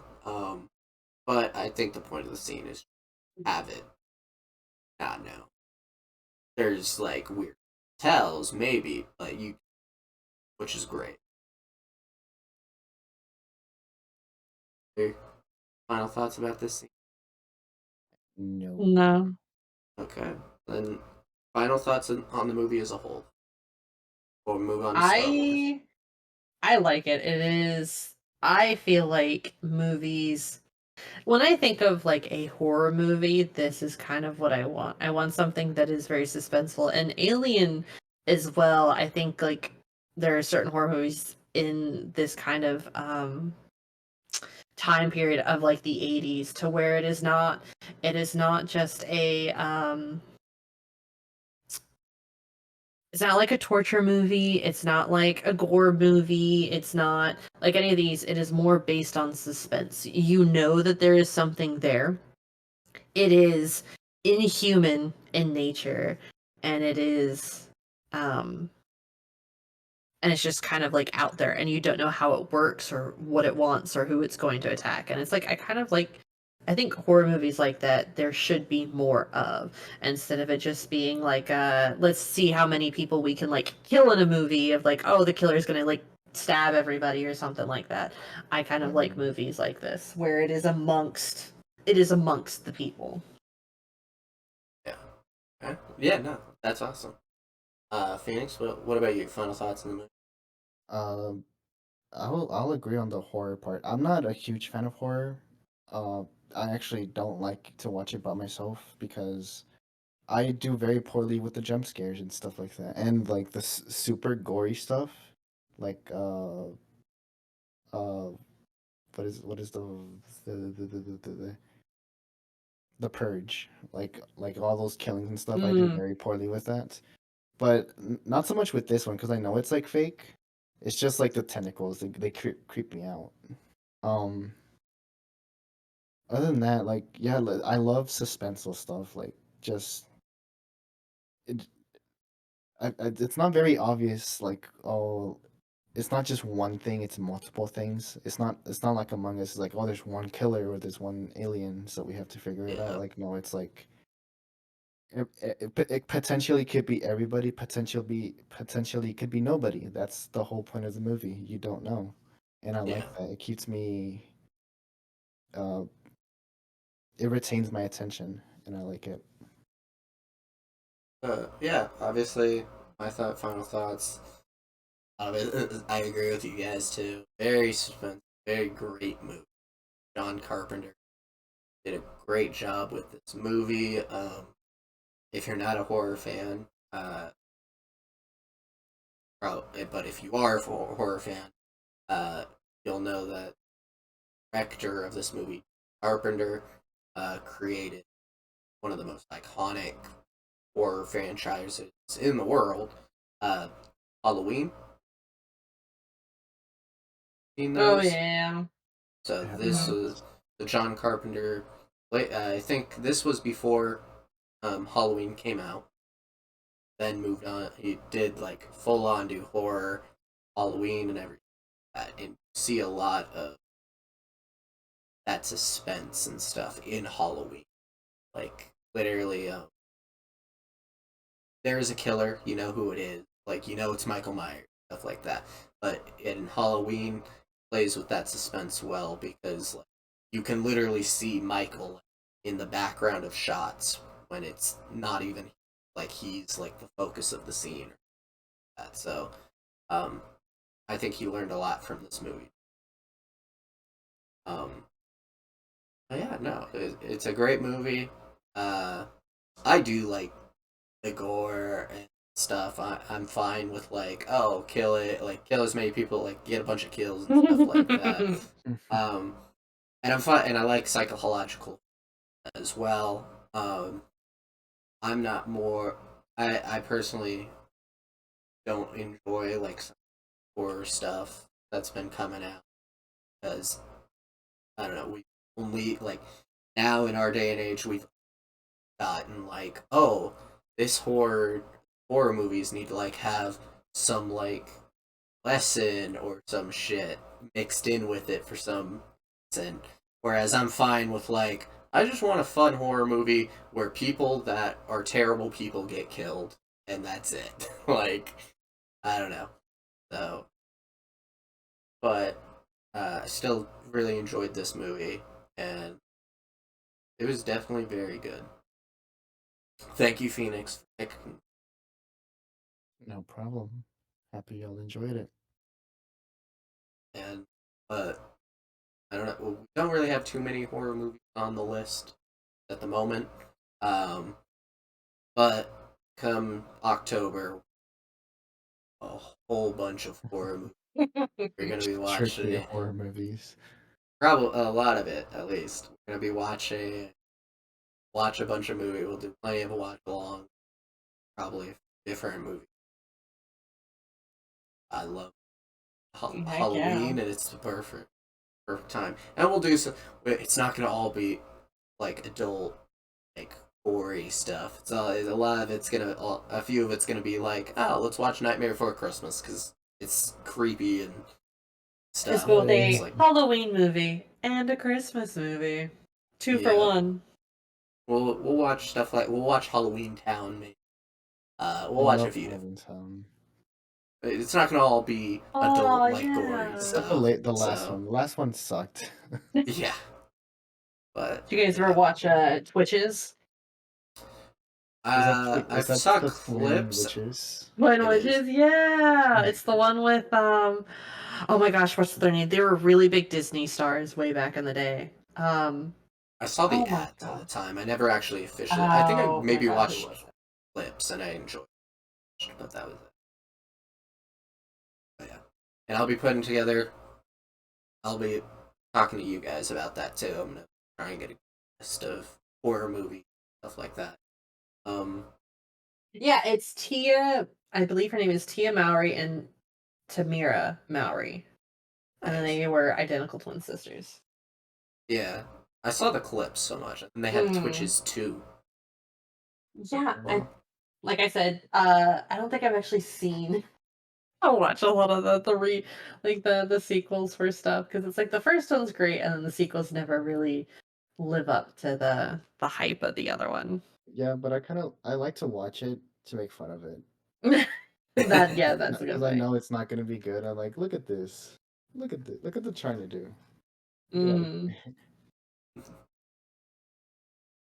okay, and we'll be back to horror, obviously over, but we're gonna switch gears right now. From horror to the stars. With some Star Wars. If you guys are ready, Wolves. Yeah, Star a long, long Wars time ago in a Episode galaxy One, far away. The Phantom Menace. Hmm. Uh, um, I'm sure I obviously I'd have seen obviously other Star Wars. We're gonna keep the talk just to Episode One here, because there are people in the group that actually have not seen Star Wars like at all. So, Ooh. so not in this like not just like the three of us, but people in movie club. Apparently, some of them have not seen any Star Wars. Oh. Zara, when I watched this last week, told me that this was the first time she's ever watched Star Wars. So, and we started with Episode One. So, but yeah, so some people in movie club It's have a not seen it, so we 20, won't. 20 plus year old movie, so Yeah, we'll try and keep it. I'm fine. I don't really matters 100% about spoilers, but we'll try and keep it to just this first. I Keep gotcha. it contained. So we'll Of try our course. best. But of course, I guess what we can go into a quick summary, quick plot summary. Space wizards. Um, yeah, they're space wizards. At the moment, let's see, for the Phantom Menace, uh, basically the planet of Naboo is being uh, blockaded in quotations. They're basically being invaded by what is known as the Trade Federation, which is uh, a different government than the Republic, which the Naboo is under. Uh, and so the Queen of Naboo calls forth ambassadors from the Republic to try and have peace talks between the Republic and the Trade Federation to allow Naboo, basically. But yeah, that's a quick summary of just like the beginning of the movie because we clearly go through the rest of the movie. But yeah, uh, you guys have anything for the plot summary? I probably forgot Uh, about. I don't think so. This is Phoenix, you got like anything? Oh, the No. yeah, start of everything. it is the start of it. Not. I guess we'll go into that right now. This is not the first movie made. If you have no clue what Star Wars is about or Yeah. anything, this is not the first movie made. This is the fourth movie made. Yeah, they did everything out of order, isn't that right? Yes, they did. So Star Wars started actually with Episode 4 because I guess George Lucas thought it'd be interesting having it be like already be like an established thing when it wasn't. Uh, like an established universe and like it all had its own laws and stuff like that. So he didn't want. I guess he didn't want people to feel like I don't know. I don't know what he wanted. I don't think he Yeah. wanted people. I think he wanted to keep people on their toes and stuff like that kind of Hmm. thing. But No, I'm not entirely sure. I think this is one of the reasons why I hated. Okay, I didn't hate. Hate's a very strong word. Why I disliked the movies is because my dad had them had them on VHS, right? And so like Yeah. the little VHS box forms this picture. But the way that it forms this picture is not in chronological order, I don't think. I think it is in the year that it was released. And Mm-hmm. so because of everything, it's like the way that you watch it, it's like you're supposed to watch 4 and then it's like 5 and then it's like, oh, then you got to go back to like 1 and you do all this stuff and it's like it flops around from all like the movies and stuff like that. And I was like, I can't do this. I need it to be in like chronological order. It So, was very very tough. so we're essentially doing it in chronological order. We'll probably put Yeah. episode 2 on the list, but to have it as a discussion. But I think either this week or next week, I will be watching episode 2 just on Bring Your Own Subscription because why not? Nice. Um, but yeah, so the way that it was released was 4, 5, 6, 1, 2, 3, 7, 8, 9. Yeah. 7 was good. I like 7 and 8. 9 sucked for me personally. I like I 9 think at all, 9. but I don't remember him. So. yeah, that's fine.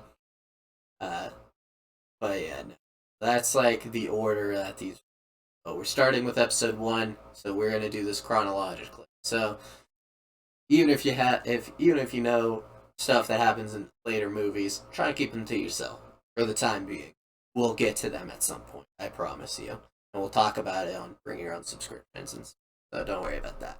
But let's start with the characters. We're gonna start with everyone's favorite character, Jar Jar Binks. He is the best Yes. character in the universe. Everybody loves Jar Jar Binks, just like everybody loves Raymond.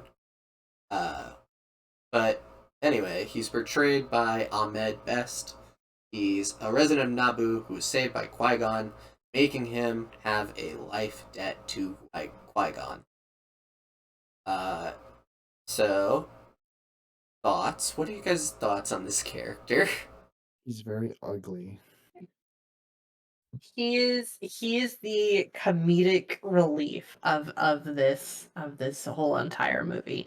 Very serious stuff going on, right? Like you said, there's a planet of Naboo under attack.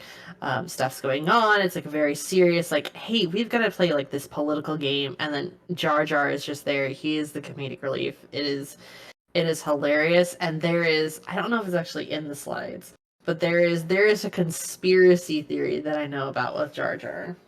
Don't worry. Wait a second. Yeah.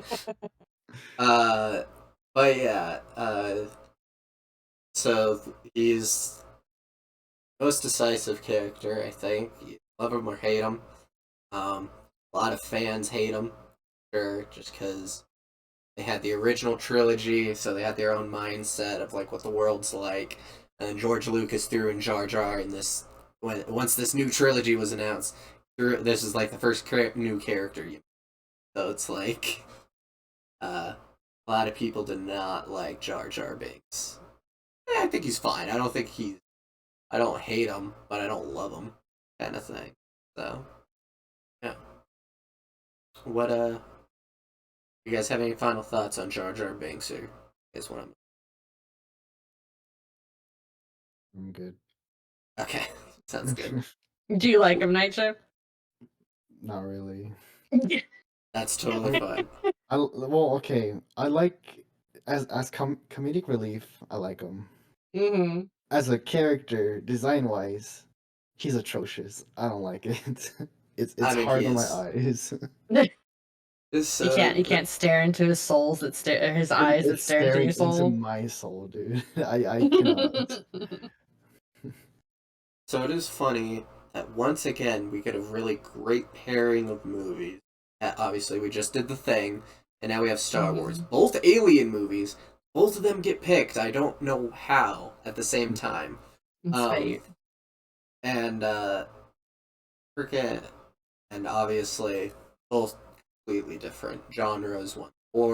This one's all like action adventure and stuff. So, I don't remember where I was going with that, saying that for some reason we got both Star Wars. We got Star Wars in The Thing. Just an interesting choice. But yeah, yeah. You guys ready for the next character? There's only like Yeah. 7. There's only 7 characters. So there's not like 16 characters like there were. No, and we kind of and for it we had to go through each of the characters for the thing because each of them play at least some kind of role. But anyway, next we got Qui-Gon Jinn, portrayed by Liam Neeson. He's a Jedi Master and teacher to Obi-Wan, sent as an ambassador for the Republic to uh, talk to the Trade Federation about blockade to Naboo. So yeah, that's kind of how I would describe him. But he's he's a Master Jedi, and he was sent on this mission to basically suss out the Trade Federation, see what's going on with this blockade. The man, the myth, the legend. Yeah. And he is played by Liam Neeson, and in plenty of different things. A lot of people know him from the Taken series, if you want that. Oh, yeah. So, yeah. He will find you and he will kill you. But yeah. Well, what did you guys think of Qui-Gon? I love Liam Neeson, so I love his character. He's also, I mean, he's also like one of the like I would say probably like one of the main characters of this movie. Not necessarily like the series as like a whole, but he's a very lovable character. Is. He definitely is a main character of this movie. You get to actually have like an attachment if you haven't watched these movies in chronological order. Then it's kind of like in the other movies, it's like you hear about all these like backstory people, but it's like you don't really know too much about them if they're not in the actual movies themselves. So having seeing parts like this, it's nice to get a backstory of like, hey, why are these characters, built like this certain way? Why are these personalities, X, Y, and Z? So I like them. Yeah, they are built different, especially in this original trilogy or this second trilogy. So. I haven't watched like any of the Star Wars, and much less in chronological order. So I have like no attachment to Jin over here. But I do like him as a character because I know a little bit. The small things that I know about Star Wars, it's like the main things that everybody talks about. That's right. You weren't able to watch it, right? Yeah. Okay, but I do know fine. him, and I do like him. That's all cool. You'll learn a lot more, I guess. I'm sorry, we're gonna go through the movie. You'll get a very abridged version of this movie. Oh, don't worry. I'm sure it's very complicated, and I'm gonna have to watch it anyways. As It's in the bucket most list. space movies are. Yeah, they always have these weird words and stuff that don't really make sense unless Like you watch Star them. Trek. I haven't Yeah. watched Star Trek either. I like the new Star Trek movie. I've never seen any of the old Star Trek stuff. I like the new ones with Chris Pine. He's fun. All I know about Star Trek is "Beat Me Up, Scotty," and that's about it. Is that Star Trek? It is Star Trek. Okay. If it wasn't, I would have been embarrassed. We'll move on to the next character. Obviously, Obi-Wan Kenobi, played by the great Ewan McGregor. Also been in a million things. The only thing I can think of right now is Doctor Sleep, which I haven't seen, but I've heard great things about. But he's been in a million. Well, he's Padawan to Qui-Gon Jinn. He's also sent to Naboo to investigate the Trade Federation and help save Queen Amidala. I chose this picture of Obi-Wan because he has such a sassy pose right now. I don't know why. I'm all like, this is just a fun picture. So, sassy Obi-Wan Kenobi. But, obviously, thoughts on the character.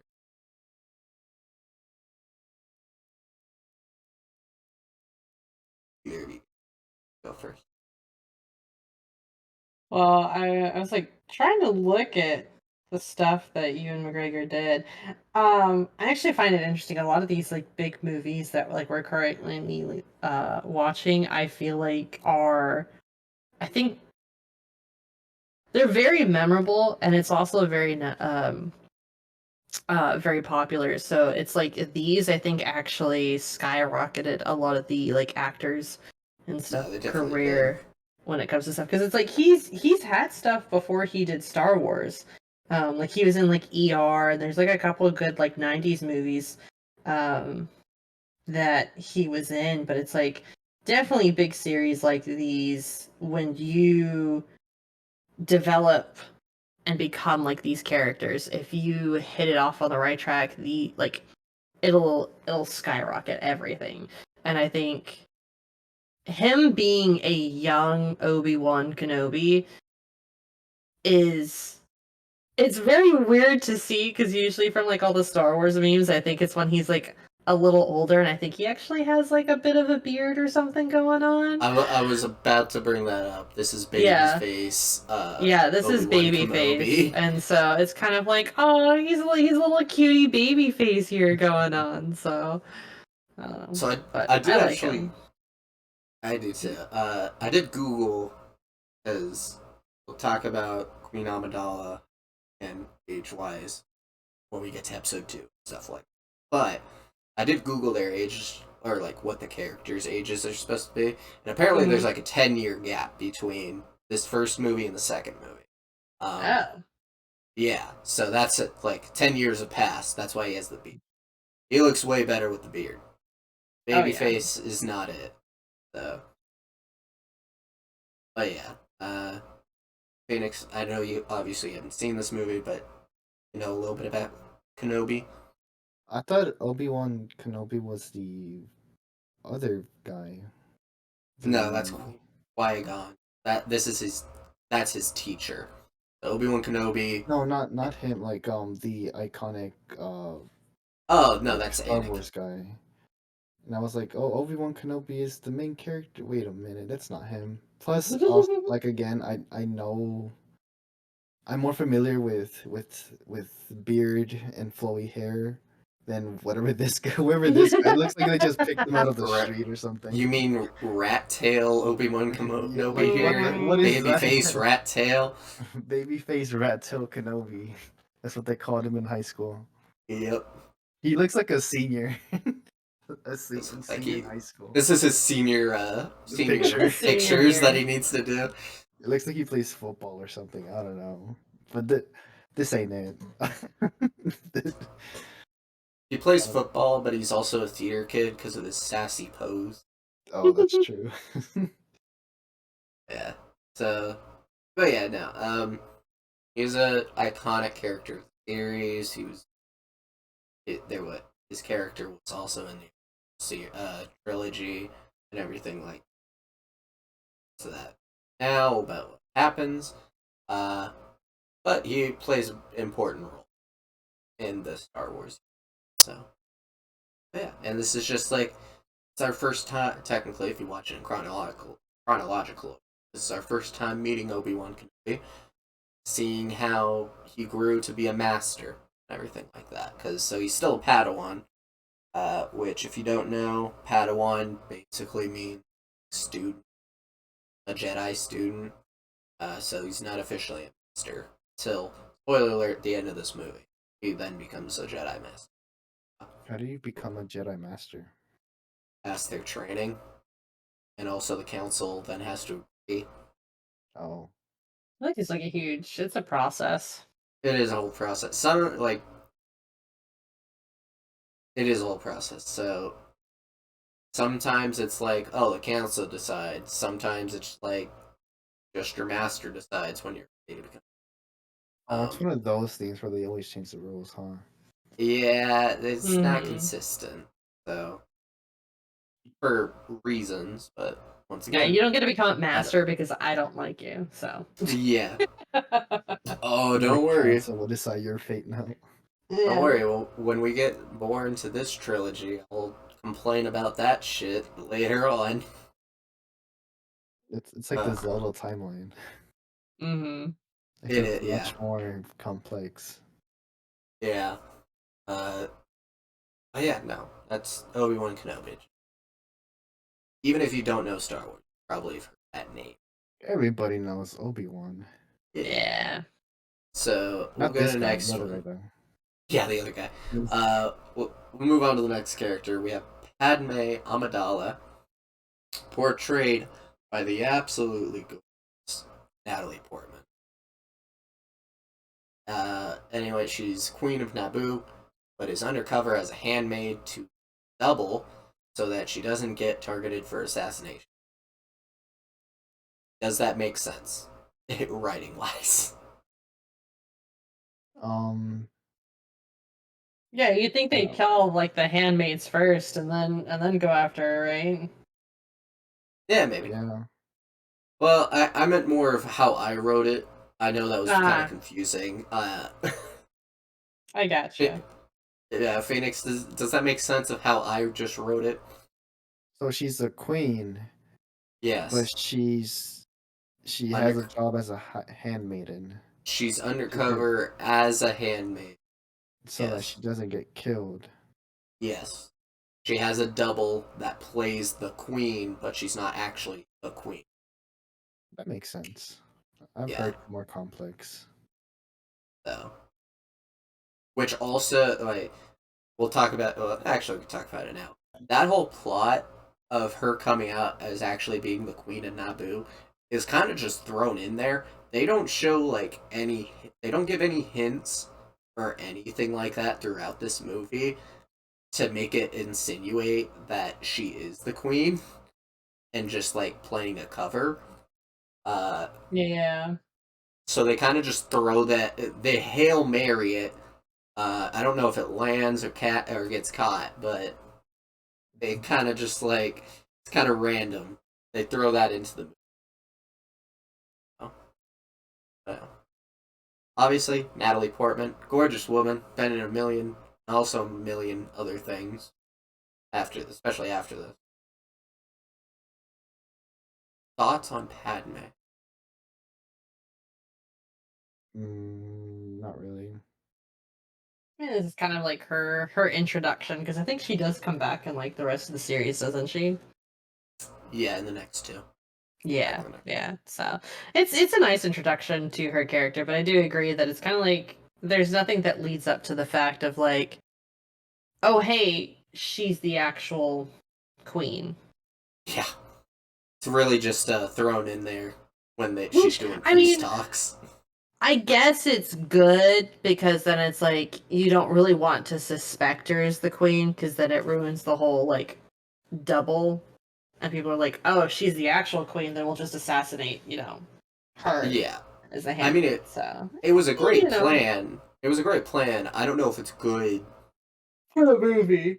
for a movie. Yeah.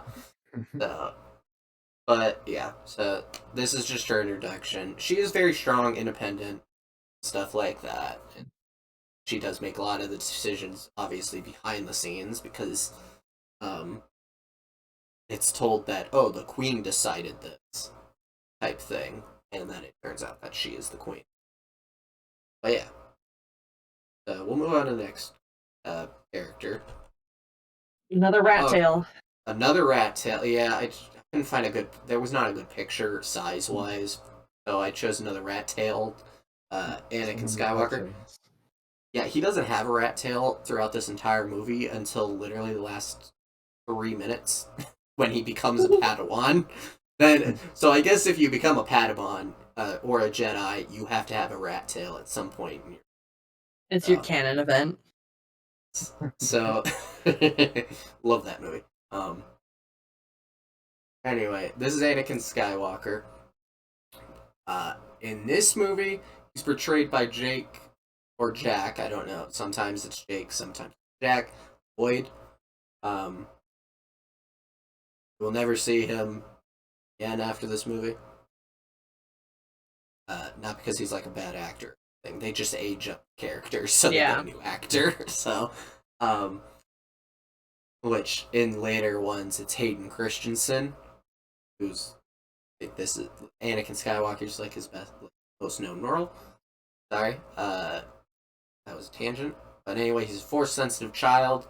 He's a slave to Watto on Tatooine, which is a big desert planet. He tells Qui-Gon and Padme that he's a pilot, So he offers to take part in the pod races to help them out. So plot wise, they end up going to Tatooine, which is a big desert planet. They run into Watto, who says that they have a part they need for the ship that they have.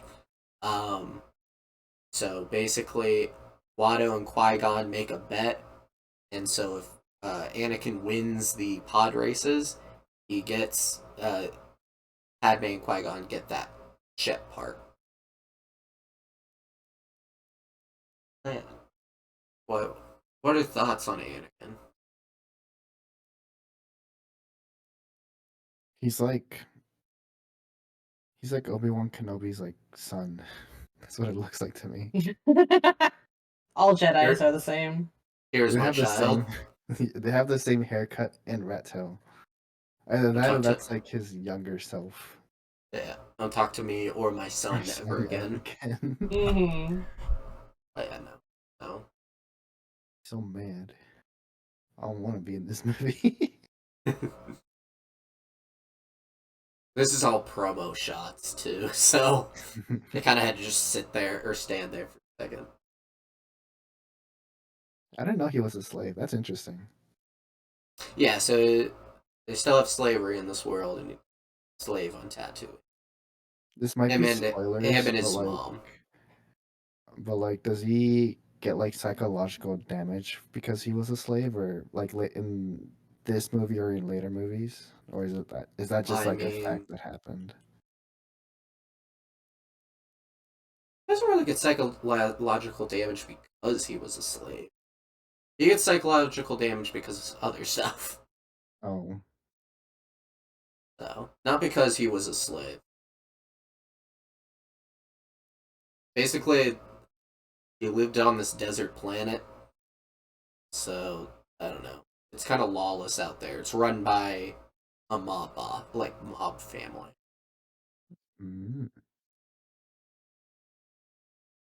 which is the Hutt family, Jabba the Hutt.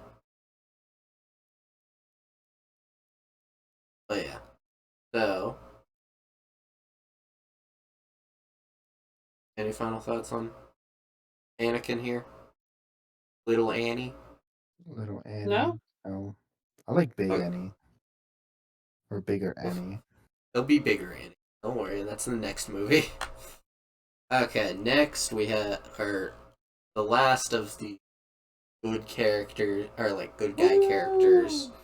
We have R2D2 himself, portrayed by Kenny Baker, the repair droid for the Queen's ship that is usually with his friend C3PO, but they have not met yet this time. Wait, what do you mean he's portrayed by Kenny Baker? Portrayed by it. Like, that's his Most actor, I of them. think. He's he an was- actor? Or, Yeah, I or is it believe- more like a puppeteer? Kind of more like a puppeteer. He was Okay, in okay. the droid. He like control. I think he was in. I think it's like a suit kind of thing. It's a I'm suit. not entirely sure. I don't know. He's the someone OG Google. Transformer. It might be. Someone Google it. Someone Google it because I could be completely wrong. Okay, hold on. I got this. I'll look it up. You guys keep talking. Okay. But yeah, R2D2, another character. If you haven't seen Star Wars, you probably still know about because adorable looking. Yeah, Phoenix D. You know anything about R2D2? Oh Oh other my than like god. he's the most adorable thing in all of Star Wars, and I want one. Well, you can get one at the Star Wars Land at Disney Park, Disney World, or Disneyland.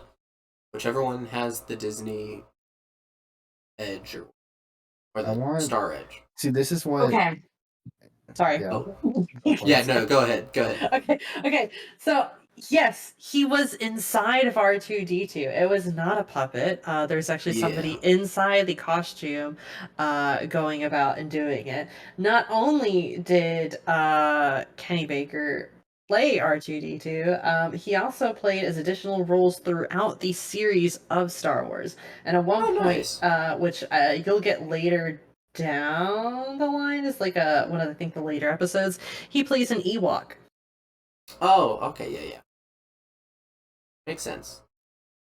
I do believe Kenny Baker has dwarfism, so that's how he fits in the robot, Yeah. and that's why he plays. The main reason I knew, or the only reason I really knew that it was like a suit was I think there was a dumb joke in some adult animation, maybe Family Guy, Simpsons, one of those like shows. They make a joke about like uh, someone with dwarfism being inside the suit of R2D. So I don't remember what the joke was. I do somehow remember. Yeah. That What sounds were like a Family Guy joke. it probably was that joke. What were you gonna say, Phoenix? Before we I was gonna say like this is what I imagine like, you know, like the assistant things like Google, Alexa, and all that stuff, Siri. yeah Like I need that like all that in R2D2, so I can just be like, hey R2D2, do my taxes, and it'll do my taxes. yeah he is adorable. He is a repair droid, so I don't know if he'd be good at taxes. Why is he adorable? He's just a robot. What makes him adorable? His sound, I like his sounds. I like the way he looks. Maybe it's that He, like his little like he's glass just he's just a thing. good boy. Okay. That is true. He's like a little babe. He's like a little puppy. Mm-hmm. Best Okay. boy. Are you guys ready for the villains? Well, the villain of this movie. Yes.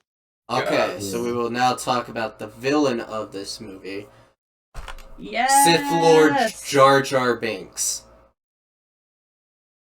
Hell yeah. What the fuck? I have the conspiracy also pulled up on this. Our great gracious Lord Darth Jar Jar. Yes, this is a very popular fan theory.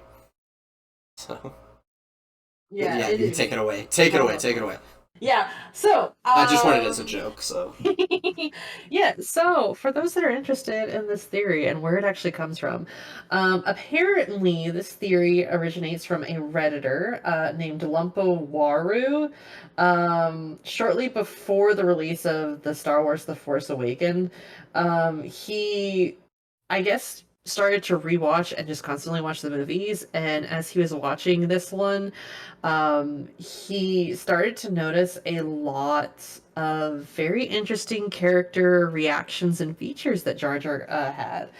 Um, this article goes, he noticed several signs of Jar Jar displaying flashes of unusual physical coordination, such as performing somersaults, the likes of which are normally associated with Force users in Star Wars. On a closer examination, he also noticed that that several of Jar Jar's action sequences resembled a martial art style called Zu Quan, or the Drunken Fist Wushu.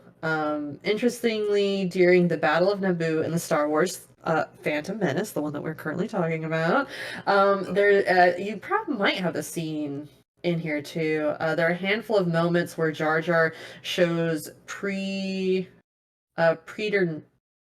Oh God, I can't. English is very difficult. Preternatural awareness. Basically, he was like dodging blaster shots before they were even fired, and even noticed a droideka is behind him when it was completely silence. people would usually just There's call that precognitive. I don't know what yeah, that yeah. person was trying to type. Yeah, But no clue. But anyway, there's also like a couple of hand gestures. Most people, I think, write it off as him being the comedic relief for these movies, but there are scenes where he uses hand motions when he's trying to persuade others.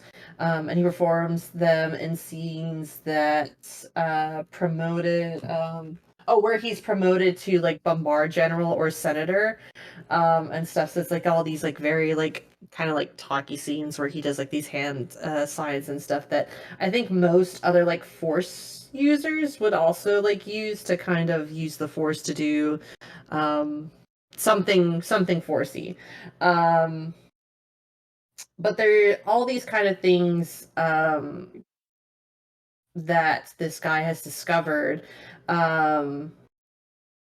Believed that Jar Jar was at least a Force user, if not even a Sith Lord. There's a lot of stuff. It's a very deep conspiracy. But he believed that if Jar Jar was a Force user, that he was probably a Sith Lord, because there's a couple other things that go into it.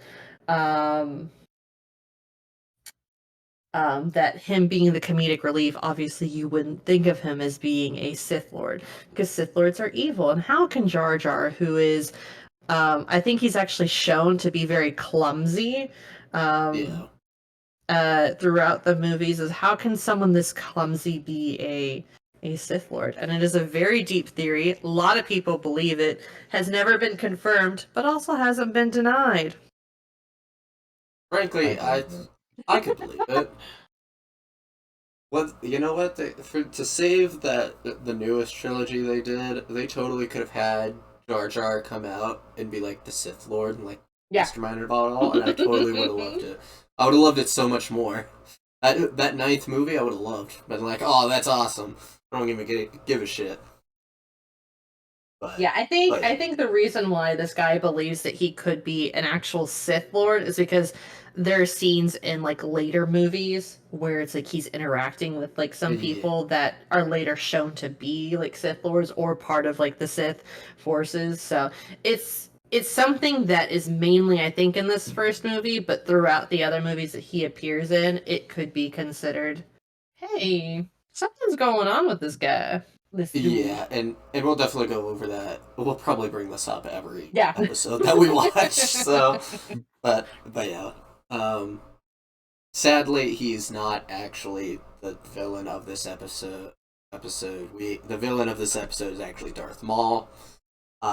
So we got Darth Maul, portrayed by Ray Park. He's a Sith who was sent to stop Qui-Gon and Obi-Wan from helping the Queen and her attendants from stopping the Great Federation. Once again, my English is very bad. I'm a scientist, not an English. Sorry about that. But yeah. So basically, he's trying to stop Qui-Gon and stuff like that. Yeah, and from... Sorry. I was gonna say, I have seen some really good memes. Absolutely love them. Twitter can be a good place and a bad place, but I have seen it to where instead of him being red, he is like all pink, and he is a LGBT ally, and I am like totally in love with it. Absolutely. Oh, it's so good. If I could find the picture, I totally would. Oh, but I love his character. I mean, most iconic battle, I think, is in this movie, is with him. Yeah, no, definitely the most iconic of the movie. Every kid that watched this movie wanted a double lightsaber as soon as he brought it out. So, oh yeah, but double lightsabers are for the bad guys. Kids don't care. Well, I mean, if you play Jedi, Survivor or Fallen Order, you get a double lightsaber in those. So. Oh yeah. And you're telling me he had to be pink to be an ally? I'm pretty sure he's already an ally. See him? You said what? I said he had to be pink to become an ally? Look at this. He's already an LGBTQ ally right here, okay? But yeah. Horns? So he's from a race that oh god. So he's from a race and their planet is very tough. Like, it's a very unforgiving planet. And so his race is like that. They have like this red black skin and horns and stuff. If you play Fallen Order, it's like his home planet. So. Yeah, he is a male Dothomirian. God, these names. Zabrak. Yeah, they have strangest names. They do. I thought D&D was hard. Yeah, Dude, no. every character has obviously a species name, and there's also background characters that might not even know that actually have names and stuff, and you can Google them. Um, can one of you guys Google the blue alien that plays an instrument, a canteen or whatever set place? What's his name? The first He has a first thing, Blue Alien Star Wars. Yeah. okay. Um, That Lemon could be elephants. that could be a woman too, so that could be a lot not safe for work. Pantarans? No, there's a name. Max Rebo. Hold on. Max Rebo, that's what it is. Okay. Yeah. Yeah, so An there's a couple in He looks here. like an elephant. He looks like Elephant the Oh, elephant. yeah, because there's another blue alien race where it is The women. I've only yes. seen females. There are men too, but It's like they have like they're almost like I was gonna say they're like tentacles, but they're not. It's kind of like they look like kind of braids, but they like come out of their head and they're like these two really long, Antenna. almost horn-like antennas. Yeah, that would be like a better word to describe them. just definitely be careful Googling that because I am pretty sure there's a ton of stuff on that. Yeah, with how that old Star character. Wars is, 100%. So, but yeah, that's all the main characters that we were talk about that we need to bring up. Episode 1. Did I forget anybody important enough? I don't think so. I think that's a majority of that. That is probably at least the important people of this first Movie. episode. Yeah. So, yeah. Okay, then we'll move on to the clips already. So clip number 1. The Republic ambassadors arrive for talks with the Federation, but the Federation gets scared when they find out they are Jedi. So Qui-Gon Jinn and Obi-Wan Kenobi, they are the ambassadors that the Republic sends to have these talks with the Trade Federation. Keep in mind, the Trade Federation and Republic are two separate government entities. I think they're from different universes, or like different galaxies, or something like that. So, Yeah, it's kind of like they're not in like open war at this point, right? Like it's no, just like they're not tension. they're not in open war. Yeah. Basically, this is setting up open war because spoiler alert, second and third movie have open war. But yeah, so the Republic is like the leading government in the like their galaxy, right? So, and then the Trade Federation is like takes care of like the outskirts of the galaxy. That's like a bunch of their territory. Mm-hmm.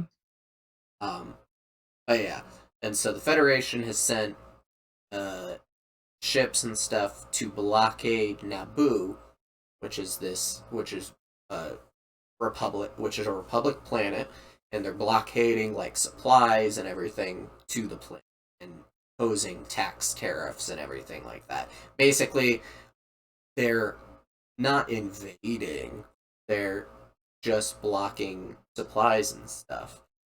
So that's like their excuse. But that's when the Republic sends Qui-Gon and Obi to investigate, see what's going on. That leads into the clip, which will start now. Yeah. So, Because this kind of sets up the whole. this is like the start of the movie. Yeah. It sets up like the whole tone of it. Yeah. So Then shit hits the fan. yeah. So if you guys want context of how the movies are seen, the first trilogy, people loved, adored those. And Are you talking about like the episode 1, 2, 4, 3? 4, 5, 6. Oh, 4, 5, and 6. Yeah. So okay. that the original trilogy, people loved those movies, they're classics, yada yada yada. Mm-hmm. And then they went back and did 1, 2, and 3. And when they first came out, they're all like, people did not like these movies at all. It wasn't until this new trilogy ended that they're all like, oh my god, 1, 2, and 3 is so much better. Yeah. So now it has like the appreciation and stuff. But the Yeah, things it's that like people, you get the backing, and then it's like, here, we're gonna throw in the actual lore real quick here, guys. yeah, the things people didn't really like about these first three, like episode 1, 2, and 3, they didn't enjoy the politics and stuff. Like there's a lot of talk about Um, politics, and there's a lot of like government stuff happening that if you're a kid, you're not paying attention to at all. You're just there for yeah. the fun lightsaber battles. And as an You know, adult, little you're pew also, pews. yeah, and as an adult, you're also there just for the fun lightsaber battles. So, but but yeah, and so if you, I just have to say, those doors have to be like super thick. They're uh, like all around because it's like people are shooting, and it's like even with what is it, like the lightsabers and stuff like that. It's like this place isn't blowing up. It's not taking like damage. It's like, oh, yeah, maybe a couple little like scorch marks here and there. and more context just for what's going on. So those guys were the Trade Federation leader. Like they're not like full on leaders, but they're a little bit leaders. Um, Hmm. that we just saw. The guy in the hooded They said cloak, the thing. Roger Roger. Yes, They I said love the Roger Roger Roger. Roger part. Yeah, it was my favorite thing to say. Um, but the guy in the cloak, who they were talking through a hologram, if you've seen the original, like 4, 5, 6, you know who it is. But if you haven't seen it, you don't necessarily know. So they give plenty of clues at who it is. Yeah. Trilogy. But he basically it's showing that there is a mastermind behind this whole thing that's like pulling the strings of this whole trade federation taxation and like invasion. So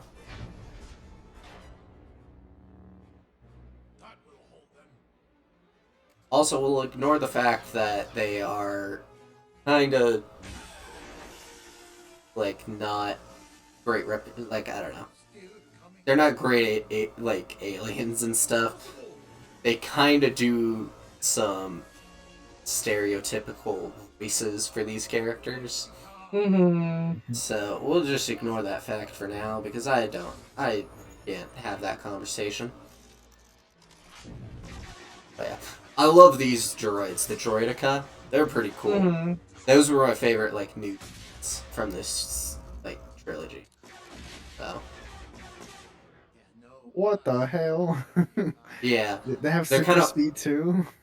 yeah they're able to roll really fast. They're able to shoot really fast, and they get a shield.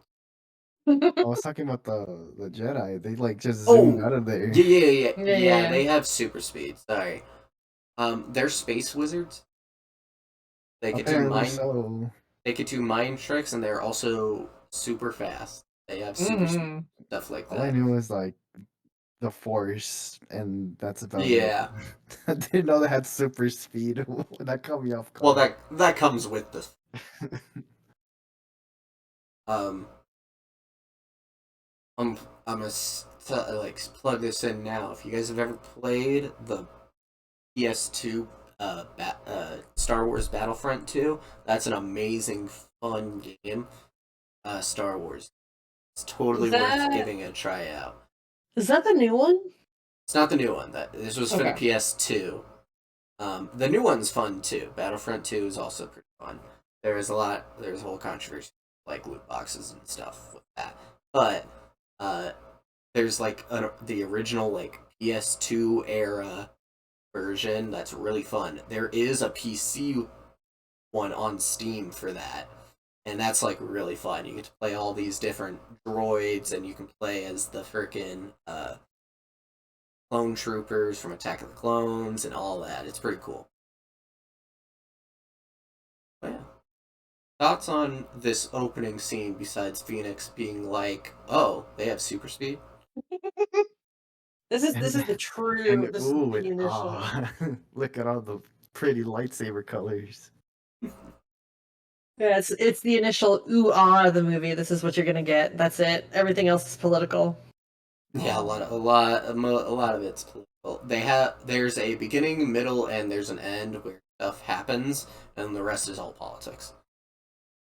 So, which is what people didn't like this era of trilogy. But we'll move on to the next clip because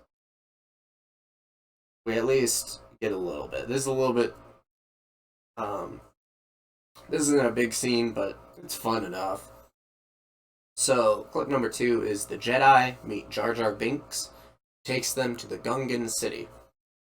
So, Gungan City is like where Jar Jar's people are from. So, that's kind of like the context. And the Jedi are Qui-Gon and Obi-Wan go to they need transportation to the city that the Queen is in, stuff like that. Start the clip because nothing big happens here, but it's pretty enough.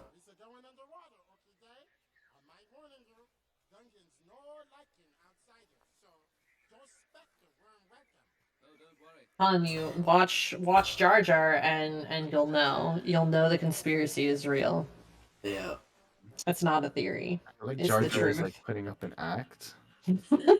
Like he actually I mean, had he like a definitely very could be. deep and soothing voice. He's like, if you watch Naruto, he's like Toby. Yeah. I'll believe it. I believe the theory. Oh, I believe it too. I mean, it's fun. I don't. It doesn't hurt the show or anything. I think it's just fun to have that theory anyway. So If anything, make it a spin-off. yeah. Um. But yeah, this is like. I think this is I don't know. Kind of like another thing is like. I don't know. Was there any really other big movies like the during this time that fully like went in on the CGI? Oh yeah. Like this is one of the first movies that at least I think of with like, oh, this thing is like so much of it is CGI. So, obviously, Avatar came out after this. That was like almost 100% CGI, but this was like the start of that. Oh yeah.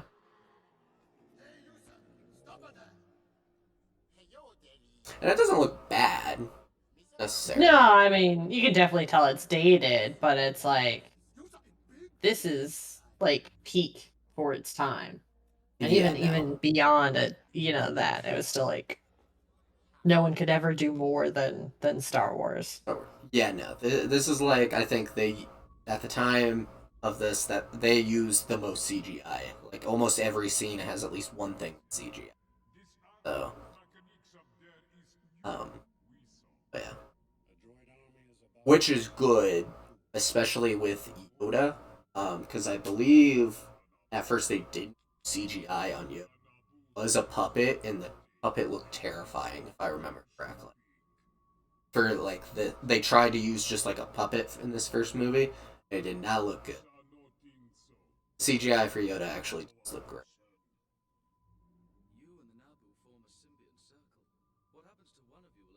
And each episode after, so like episode 2, episode 3, they progressively get better and better with CGI. Episode 3 looks beautiful, looks great, um, even with all the CGI stuff. So Yeah.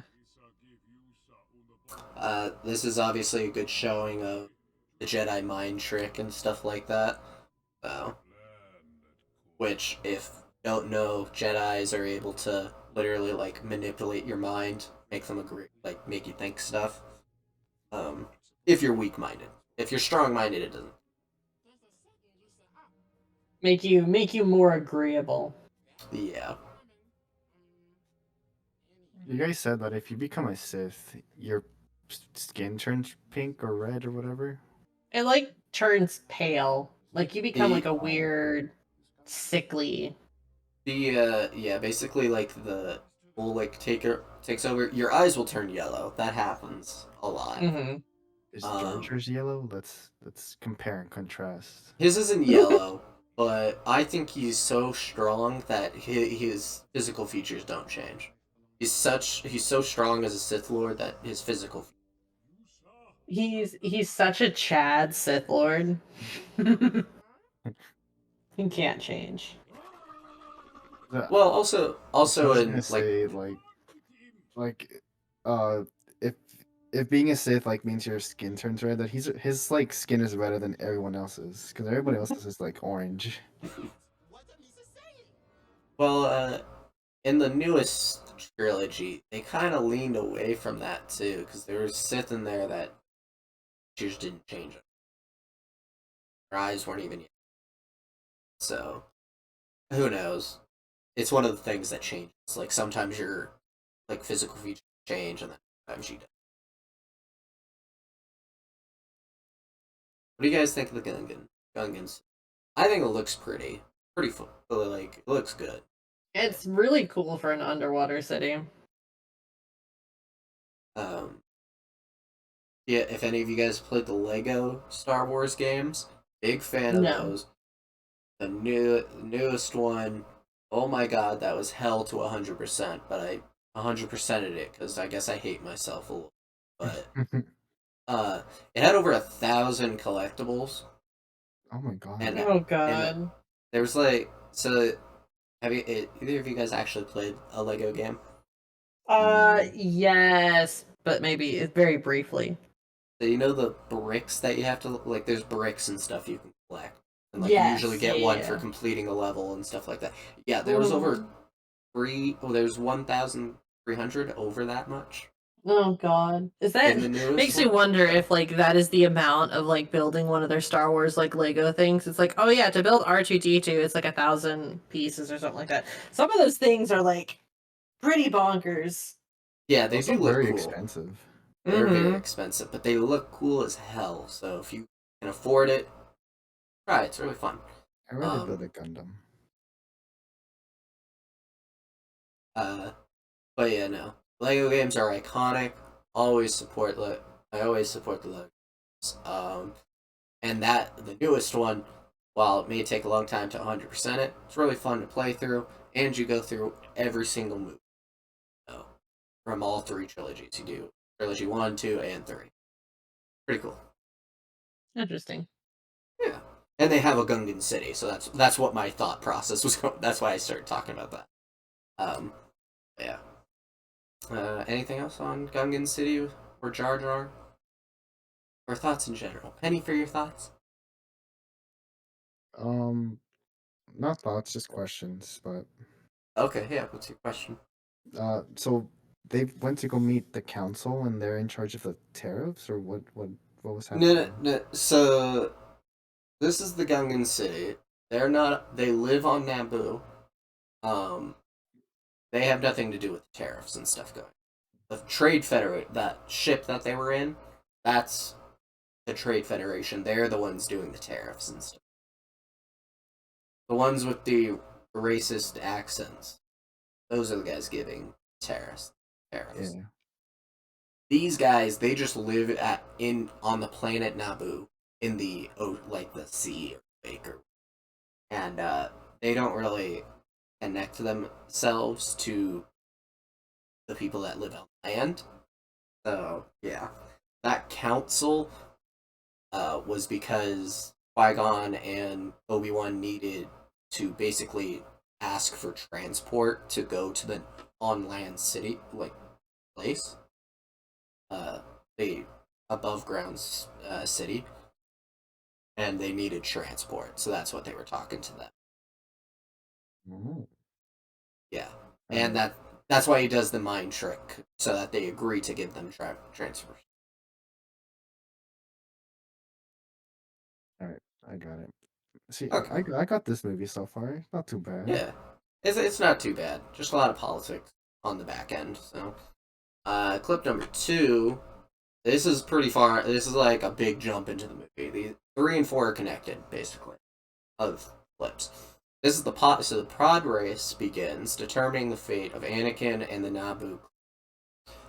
So a lot's happened in the movie, but also not a lot's happened. Basically, Qui Gon, Jar Jar, and Obi Wan made it to the Naboo city, saved the Queen and her attendants, like her Her people, handmaids, yeah. her handmaids and like captains and stuff. And they get on this ship and escape Naboo. So they leave Naboo because they're going to go to Republic and talk to the Senate, and the Senate's going to they want the Senate to basically intervene with the Trade Federation, but they have to go and talk to the Senate. While they're trying to fly to the Republic, their ship starts like breaking down. Their engine isn't working, so they land on Tatooine, the desert planet, and go to a shop. When people who go to the shop are Qui-Gon, the handmaid Padme, and R2D2. They go to this shop on Tatooine. That's when they meet Watto, and that's when they meet Anakin. Anakin talks to Padme and tells her that he's a pilot and stuff like that, and that he's Tatooine.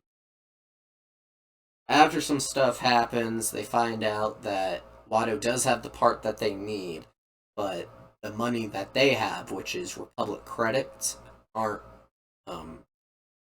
isn't allowed on Tatooine. They don't use Tatooine.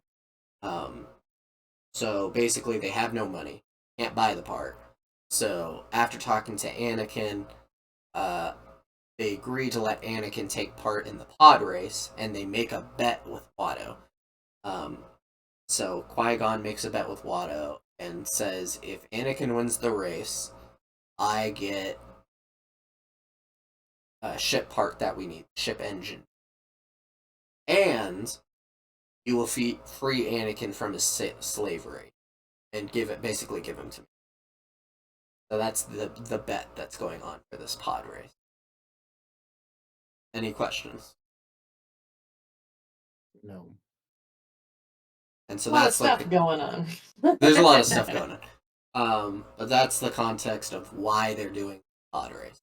It will secure them the ship part that they need, and it's going to free Anakin, which Anakin doesn't know that he's going to be freed as a slave. And Qui-Gon tried to get his mom in the deal too, so he would have freed both Anakin and Anakin's mom. But Watto said no bet's worth two slaves, so Yeah, just the one. just the kid. So, but Yeah. that leads us into the fun pod race scene, which is actually pretty fun. So we'll just Yeah, start the clip. it was actually really cool to watch and see. I think this is like if you have ever seen these movies and you don't remember much, I feel like this is probably one of the scenes that like you remember the most. Yeah, definitely. So leading up to the pod race, it's revealed that Anakin has never finished a race, and it's also been also that guy's name's Sebulba, the alien that we just saw. His name's Sebulba. He tampered with Anakin's pod, so his little racer, which comes important later. Well, in the clip, obviously.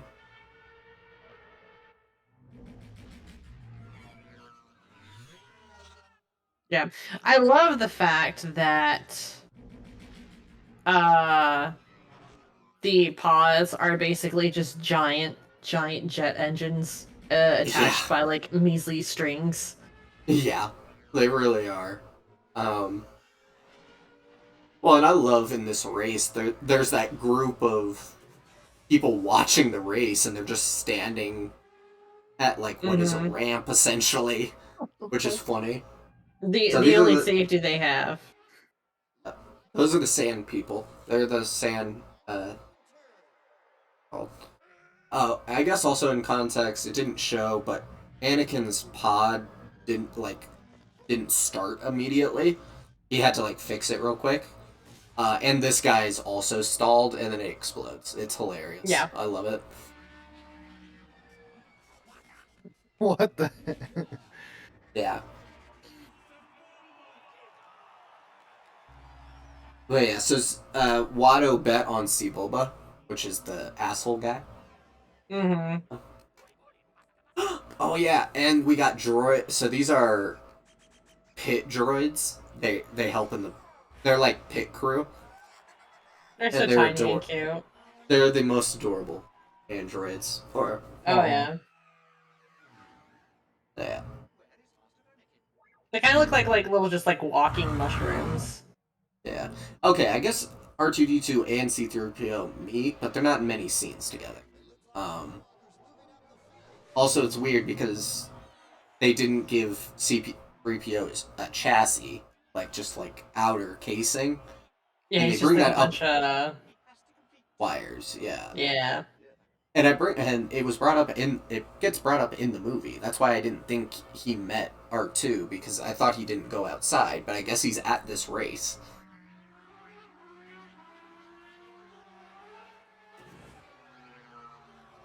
Yeah, it's also very dangerous. Like watching this go on is that your survival rate probably ain't that great. Yeah, no. It's like you run these races, you probably only run them once in your life. Yeah, it's like you have Maybe to be like a so very unknown. yeah, you have to be like a very skilled pilot stuff. And that's kind of what this is all showing is that Anakin, even as a child, is a skilled pilot. Mm-hmm. So, but yeah, obviously, Sebulba, he cheats, as we've already seen. We can see like sabotages Anakin's thing before it even starts. Yeah, he's a villain, Yeah. the true villain of this show. Yeah. Strangely enough, him detaching is not Sebulba's sabotage. His machine just detaches. Mm-hmm.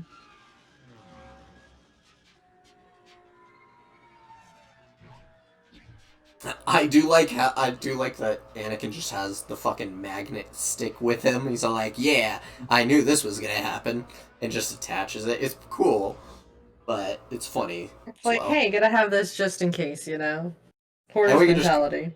and we can go to the next clip immediately because it's actually the Hmm. case. Clip number 4 is the final lap of the important pod race with Anakin, so we can just immediately start the one. Um, so Yeah. right now, this is the last Yeah. lap. It's the last lap, and it's only Zebulba and And Anakin are left. Anakin. Yeah. Yeah, that's Just it. the two of them. So, the rest of either all crashed or, well, the rest of all The crashed. rest of And all like probably crashed died. and yeah, I think Probably there's like died. one person. I think it was that one guy that had like his thing sabotaged in the very beginning, where it's like his engines just went all over the place and blew up. He was probably the only survivor that didn't actually like win. Don't Yeah. you have the guy that was in the pits? So two of the other ones survived. Yeah. The other ones probably all Yeah. didn't. But yeah. Even being a spectator for this race is like dangerous. There's Yeah. no safety in this. No. I love There's no it. safety commission.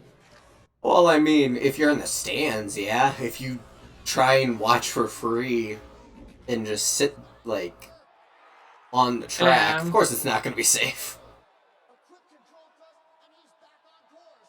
I will say what's funny is that they don't have like you can see like the whole set. They don't have like big television scenes for the audience to watch. So all they're like most of the audience is only seeing like the final 5 seconds of a lap. Yeah. They're just hearing the commentary. Yeah. That's it. And so this is Zebulba's sabotage. He like knocked that thing off, and it causes one of his engines to go on fire. So, but it friendly fire because he gets smoked out.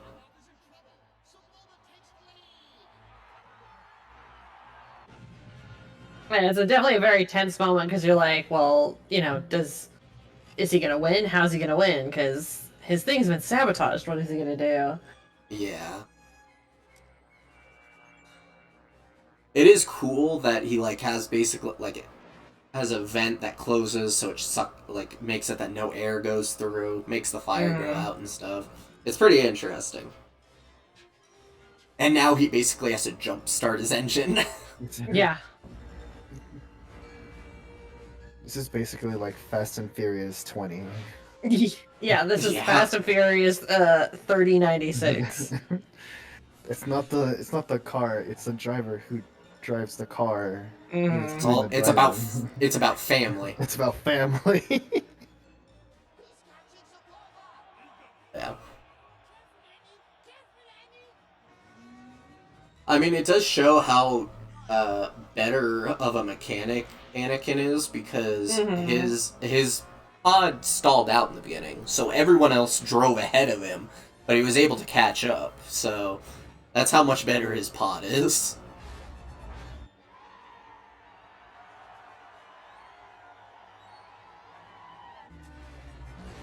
But yeah. This is definitely just like a big iconic scene from Mhm. like in the beginning you get that little fight scene with Qui-Gon and Obi-Wan with against all the droids. This is like the middle part of the movie where something cool happens, and then of course we have the final fight as the last thing. But Yeah, I can tell you right now, they definitely don't have airbags in those things. All right, oh there yeah, ain't no no, safety. no. It's not even like, what is it? Is it speed racing or drag racing? It's like where the car goes super super fast and all of a sudden they deploy like parachutes and it's supposed to stop, and like that's the only thing that actually It's stops. yeah, I think it's drag racing for those. Yeah, it. That's what this is. This is like drag racing times 10. But as you could see, Anakin does not have a rat tail right now. He gains a rat. Oh. I guess. Also, the guy next to the guy next to Watto, Mhm. just a tiny bit. That's if you've ever seen the movie Willow. I don't know if you have. Either Yes. Yes. he's Willow. That's Willow right there. Okay. Oh, I So shouldn't have done that. I just brought it back. I didn't touch anything. Brought it back. Second. And I do Oops, I love that. accidentally showed my YouTube recommended. Ooh, It's all Asterian Baldur's Gate shit. ooh. But yeah, even Jabba. Well, I know that's not Jabba the Hutt. It's like his father or grandfather, who knows. Point.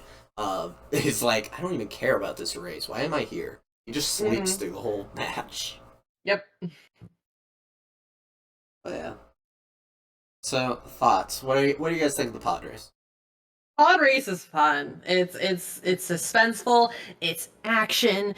It's got death. It's got cars, space cars. It's everything anybody ever needs.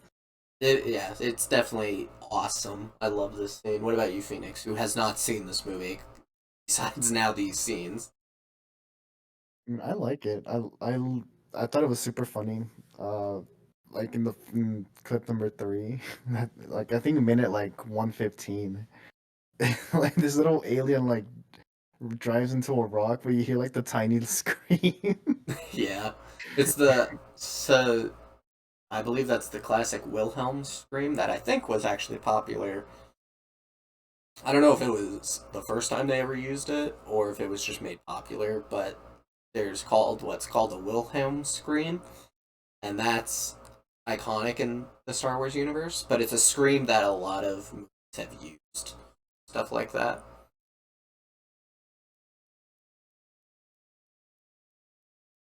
So yeah, no, Potteries is awesome. Definitely a highlight of the whole movie. Um, any final thoughts? So you guys want to move on to the next? We can move Oh, on. yeah. Okay, Unless you got okay. Unless you guys got something, totally fine. no. Okay, No. okay. Next. We'll move on to clip number 5. Oh. So this is before the final fight. We got the Senate meeting, which actually, when you're an adult rewatching this, is actually pretty interesting.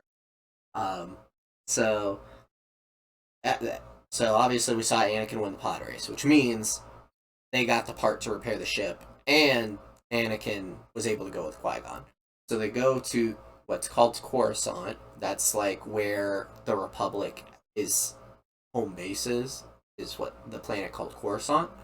They go to Coruscant, and they have basically what's happening in the movie now is that Queen Amidala has to talk with the Senate and convince them to step in and help them with the trade federation. And if they can't do anything, they have to do stuff. They have to like basically go to war on their own. So she's basically appealing to the Senate, trying to say, "Hey, we need help. So can you help us go to war, basically, with the Senate or with the Trade Federation?" But yeah. Any questions? There will Nope. be a test. There will be a test. Oh, how dare you? I know, right? Over the whole Star Wars franchise or just this movie? All of the Everything. Star Wars, everything known to man. There's gonna be math, All physics. the Lego, all the Star Wars live action, Yep, everything. animated. The puppets. Calculate the light force in a lightsaber. Calculate a parsec. But yeah, we can go into the clip now. Literally, it's just them talking at the Senate, but it's actually pretty interesting as an adult watching it. Mm-hmm. If you're a kid, you don't care You in don't the care. slightest. But as an adult, it's actually a little bit interesting. Kind of just showing how government kind of works, I guess. Like, you have to make an appeal, they have to vote on it, and they might not even vote on it immediately. And of course, it's especially when it comes to like war and stuff, they're much less inclined to go to war unless there's like blatantly like see it happen kind of stuff. So yeah, Just see Jar Jar in the background being pulled away. yeah, Yeah. Telling you, yeah. man, the true villain. Yeah. So this is Queen Amidala's double still. So it's not actually, this is not Padme. It's still the double. It is not revealed yet that Padme is the queen. And then the guy that the double is talking to is Palpatine. He's a important senator. This is Emperor Palpatine, Emperor Pet Pet. Shh, we don't. Yeah, We he's just a senator. He's just a senator. Shh, we don't know Oh. that yet. The memes. Yeah, Oh yeah. it's probably not secret anymore, but we'll try and keep it just in case. Just in case. I only know this because of Game Grumps. Yeah. Um, but basically, what he was telling the Queen right now, was basically saying, um, more than likely the Senate's not going to do anything. The only way, uh, that we can get the Senate to do something is if we basically, the guy in the middle, uh, he is the Supreme Chancellor, which means like he's in charge of the whole Senate and everything like that. And Palpatine's just a normal senator, right? Basically, if Queen Amidala starts a vote of no confidence in the current Supreme Chancellor, um, all the senators vote, and if they get a majority, I believe they'll kick out that Supreme Chancellor, the guy in the middle, and then they'll vote for a new Supreme Chancellor. So basically, Palpatine's plan right now is to convince the Queen to start a vote of no confidence so that Palpatine can be voted in as the new Supreme Chancellor of the Senate. You confused yet? It's very similar to how I believe it's the British have their house up to where it's like Yeah, the they can Parliament. vote. Yeah, they can vote for a prime minister, but it's like even halfway through a prime minister's term, if the House of Commons and the House of Lords believe that the prime minister isn't doing anything, they can call a vote of no confidence, and if everybody believes that like if they believe that, hey, this prime minister isn't doing anything and nothing's getting done, we have no confidence in him, they can vote him out and they'll elect a new prime minister from inside their house up to be the prime minister. It's why sometimes it's um like between prime ministers, it's like there isn't really a, hey, these are like your yearly terms. It's kind of like in the middle of their term, if we don't believe in you, we can kick you out, kind of thing. Yeah. But basically, that the Senate meeting goes exactly as Palpatine told the Queen would happen. They basically the Trade Federation's all like, "What are you talking about? We're not invading." Blah blah blah. And so the Senate's all like, "We can't do anything." So the Queen starts a vote of no confidence in Supreme Chancellor. And I will say this: this is kind of like a cameo appearance, just like Willow, um, with the guy that played Willow. Supreme Chancellor in this scene, also the main bad guy in the Haunted Mansion, the original Haunted Mansion movie.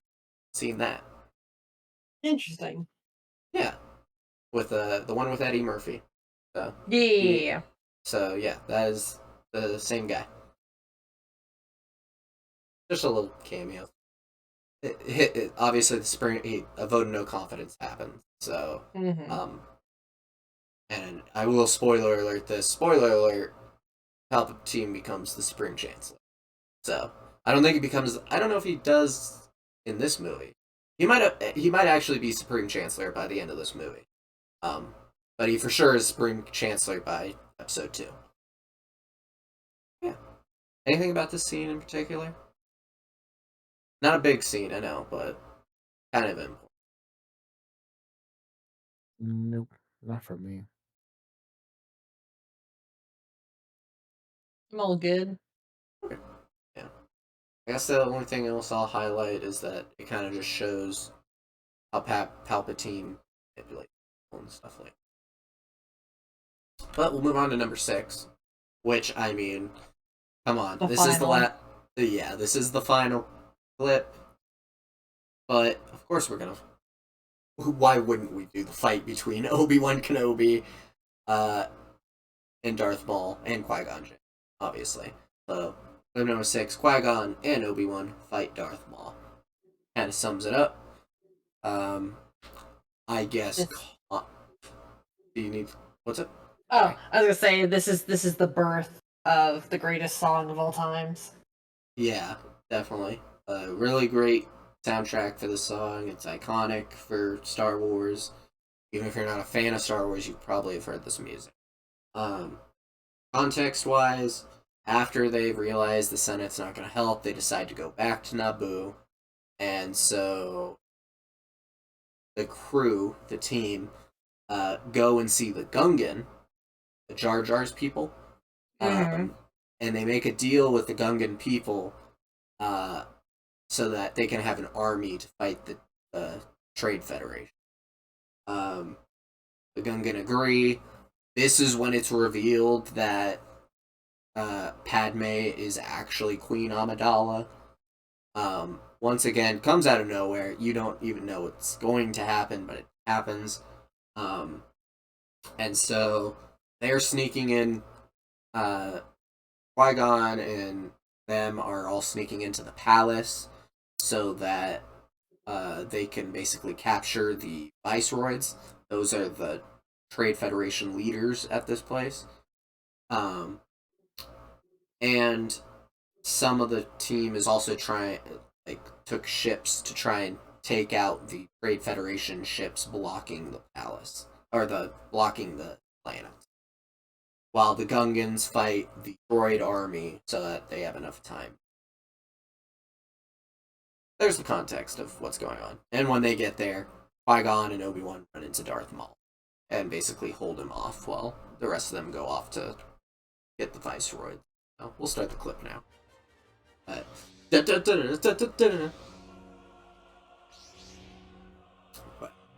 no. Frankly, Yeah. having rewatched this as an adult, I think this final fight scene really makes up for all the politics talk. So Yeah, this is like the highlight of the whole thing. Even though it's towards the end, it's like and it's so only good. 5 minutes. It's only 5 minutes in Yeah. total. So it's like, but it really like redeems the whole movie. So, yeah, no. Once again, the Lego games do this fight scene as well, and it's really fun to play. Yeah, the makeup. I will say the makeup like artists for this movie are really good too. Yeah. Like looking at Darth Maul's like colors, especially his eyes. His eyes are really cool if you get a close up of his face. Yeah. It is very well done. The effects are always well done. Even the CGI, while it looks a little dated, still looks like this. You can clearly tell it's a matte painting, but that's fine. It looks great. Yeah.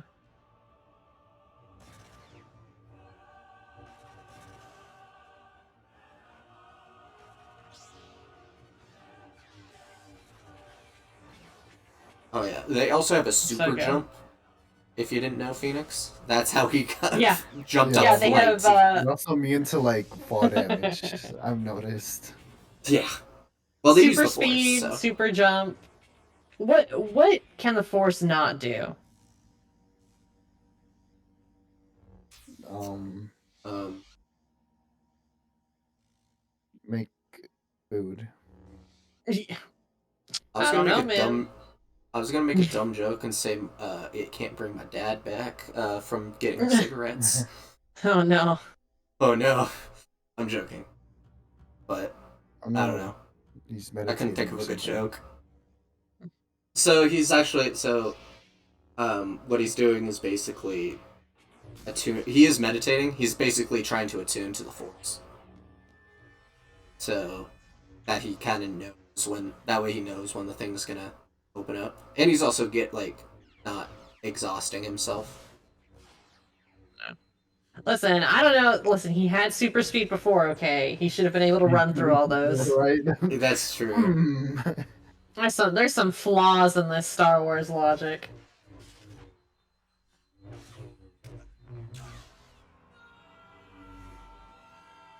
No, Qui-Gon. Oh no. It kind of just falls over. Okay. Listen, all I have to say is even if he was stabbed, I think with the lightsaber's heat, it should have cauterized the wound enough to where, would. hey, he can still stand. It would It might cauterize hurt. it. It would hurt like hell, and I'm pretty sure it's like, let's see, right here. Oh, okay. It probably pierced a few lungs. I guess it caught her. I don't know. Yeah, that's what I'm saying. Is listen, it cauterized it, and while it's not working at 100%, like Should still work a little bit. it's like a big thing too with the Jedi. It's like you can't kill people, so it's like even Obi-Wan with like the death of like Qui-Gon being imminent, it's like he can't kill Darth Maul. No, you can kill people. You can kill Sith. Okay. That's totally Okay. fine. You can't like kill innocent people.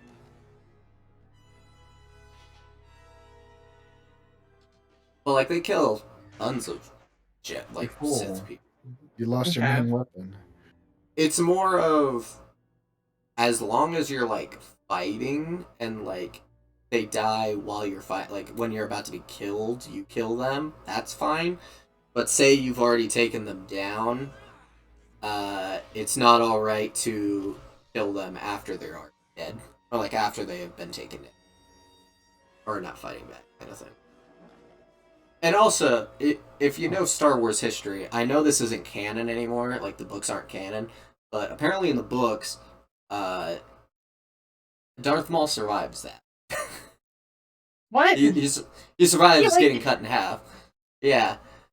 He just gets like a robot, like bottom half. Oh my god.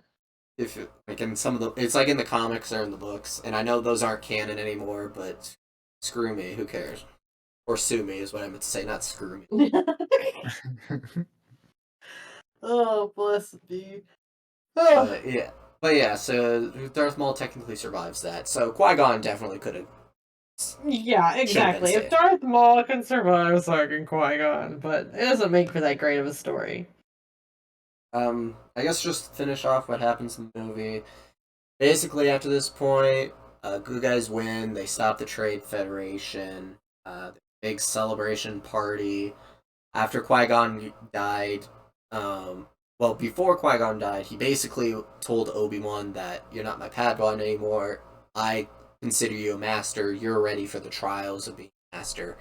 And so, after this, they go back to Coruscant. The Jedi Council approve Obi-Wan to be a master, and out of Qui-Gon's memory, decides to make Anakin his Padawan, and he would do it even if the council didn't agree. So the council's all like, "Fuck it, I guess we agree." Because originally they said no, like they said no to Anakin being Padawan. Mm-hmm. But they're all like, "Fuck it, whatever." And then yeah, there's like this whole big celebration. There's a parade. That's when we get to see Anakin with his rat tail. But yeah, that's Star Wars. Before we go into our final thoughts about the whole thing, let's talk about this scene. Thoughts on this scene? Um, the fighting choreography is really good. I like to, whenever there's fighting scenes like this, I like to look at the choreography, especially in sword fights.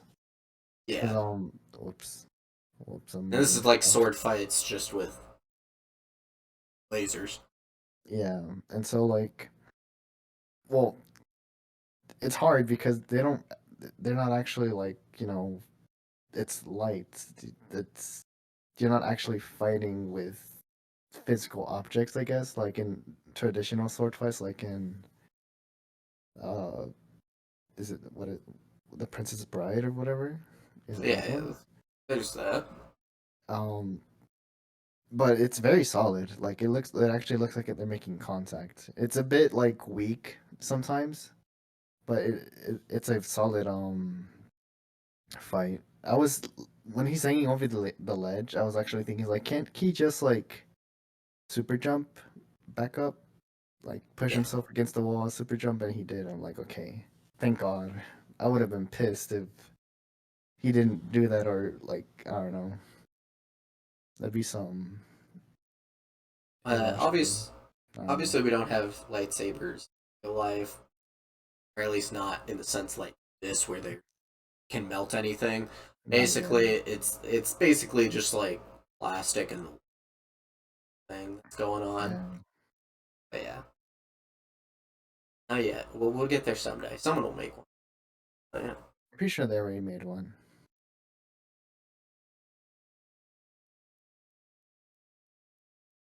Anything else on this No. from both of you? So obviously we gushed how awesome it is. So but yeah, so that's Star Wars. Final thoughts on Episode 1 just as a whole, as a movie. Definitely a very political movie. I feel like it's like I think you have to be older to enjoy it. I think it's like it's got its nice kicks, for the kids and stuff. But it's like if you watched it when you were younger and you rewatch it, it's like a lot of things definitely start to click. Yeah. It's not just oh, Jedi versus Sith, lightsabers everywhere. It's like there's a lot more going on with it. I know. Yeah. I couldn't agree more. Like as a kid, you would find this kind of like with all like the normal talks, but you'd be so hyped for all the fights. And I think that's just like a lot with like this trilogy, the middle trilogy. It's like the fight scenes, the choreography, all of them are amazing. All three of them, great. It's just getting through like the political talks and everything like that. I will say episode 3 is probably my favorite of this trilogy in particular, so I'm excited for whenever we get to that. Anything else for Star Wars Episode 1, The Phantom Menace? No? No. Give me a quick second, I'll bring up the wheel. Alright, hold on. Let me send you. I'm gonna send you my list of movies, and I think I just Okay, did. cool. It should be 10. Those to the wheel, then we'll spin it, and then... Shit. What the fuck? So, got a vamp real quick. Vamp. Okay.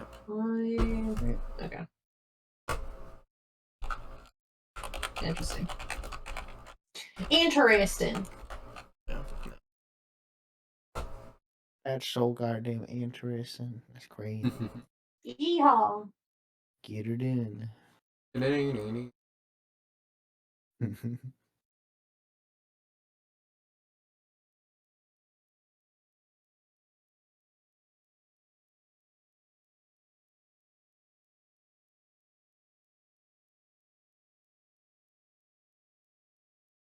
Guess we should also kind of chit chat while you're doing that. Are we still doing Baldur's Gate tonight?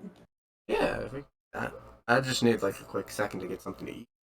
No, that's fine. I was thinking if you guys were down for it, break in for about an hour, gives us time to go do stuff, and That then works come for back. me. It's time for Get lunch. dinner, lunch, food time. Maybe I can like sneak a quick shower in. Right. All Take a the good nap. jazz. Yeah, take a nap.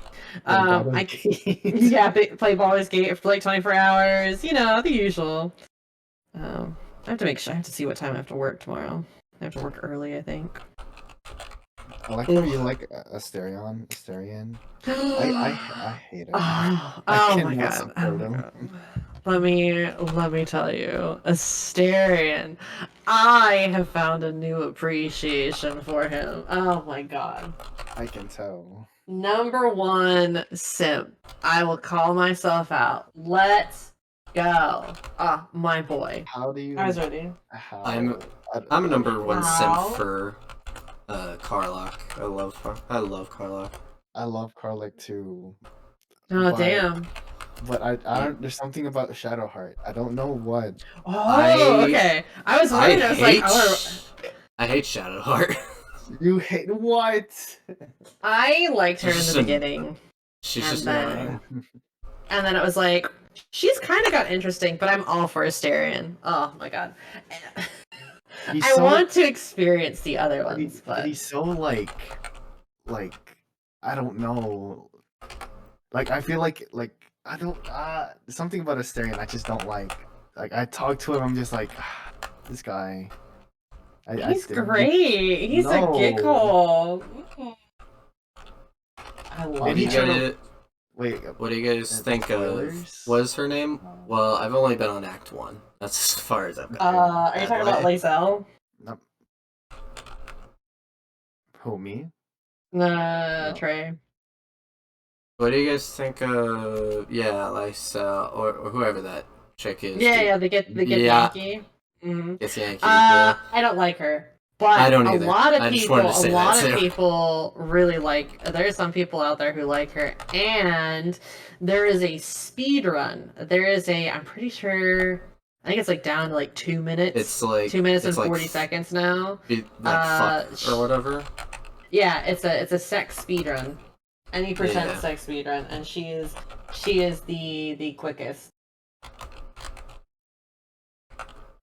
Yeah, I can see that. Within like I don't know, like a 2-3 hours of my original playthrough, or I guess like my day 1, she was hitting on me, and I'm like, no. I didn't even No, talk I to- did not. I did not. I What didn't do you even- think I of didn't- Gale? Talk. Oh, I love Gale. I love Gale. Gale's He's awesome. my homie. He's my guy, you know. I'm like I was if I wasn't going for Karlach, I was actually I already had like gotten hit to his like first romance stuff already, like where you can kiss him, I think. So without even meaning to. Fog. Yeah. Well. Okay, so then another question for you, because this will also determine what I'm going to play or who I would go after. Are we just doing a normal run, or are you guys leaning towards more chaotic evil energy? I think Karlak only likes nice things. Harley only She's likes nice things. So. I do want my waifu done. I I've been pretty neutral. I've been going again Okay. on my like what I think is correct. But I'm up for like a chaotic evil. I'm up I for can it. do it. I Well, just won't be. no. So I was just curious because Minthara is an evil only playthrough companion. Oh yeah.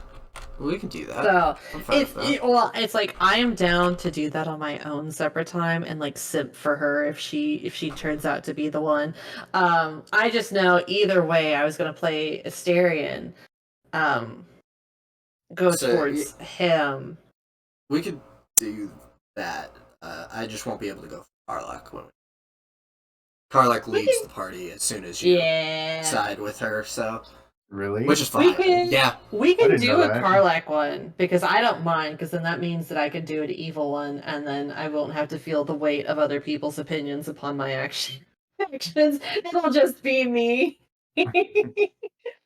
No, because I also thought about maybe playing a Dark Urge, but I think that one's a more evil one because it gives you options, but it's like an urge you have to fight. But I found out there's a really cute interaction if you play Dark Urge with Asterion. So. Alright. You guys ready? I got those in. Ah, So, cool. Yeah. Let's do it. What movies Let's are we do it. doing? let's see. What do we got? And we'll watch the trailers. Look at the list. It gets bigger by Let's the day. see. So number 1. I really hope for Puss in Boots. The last 2. wish.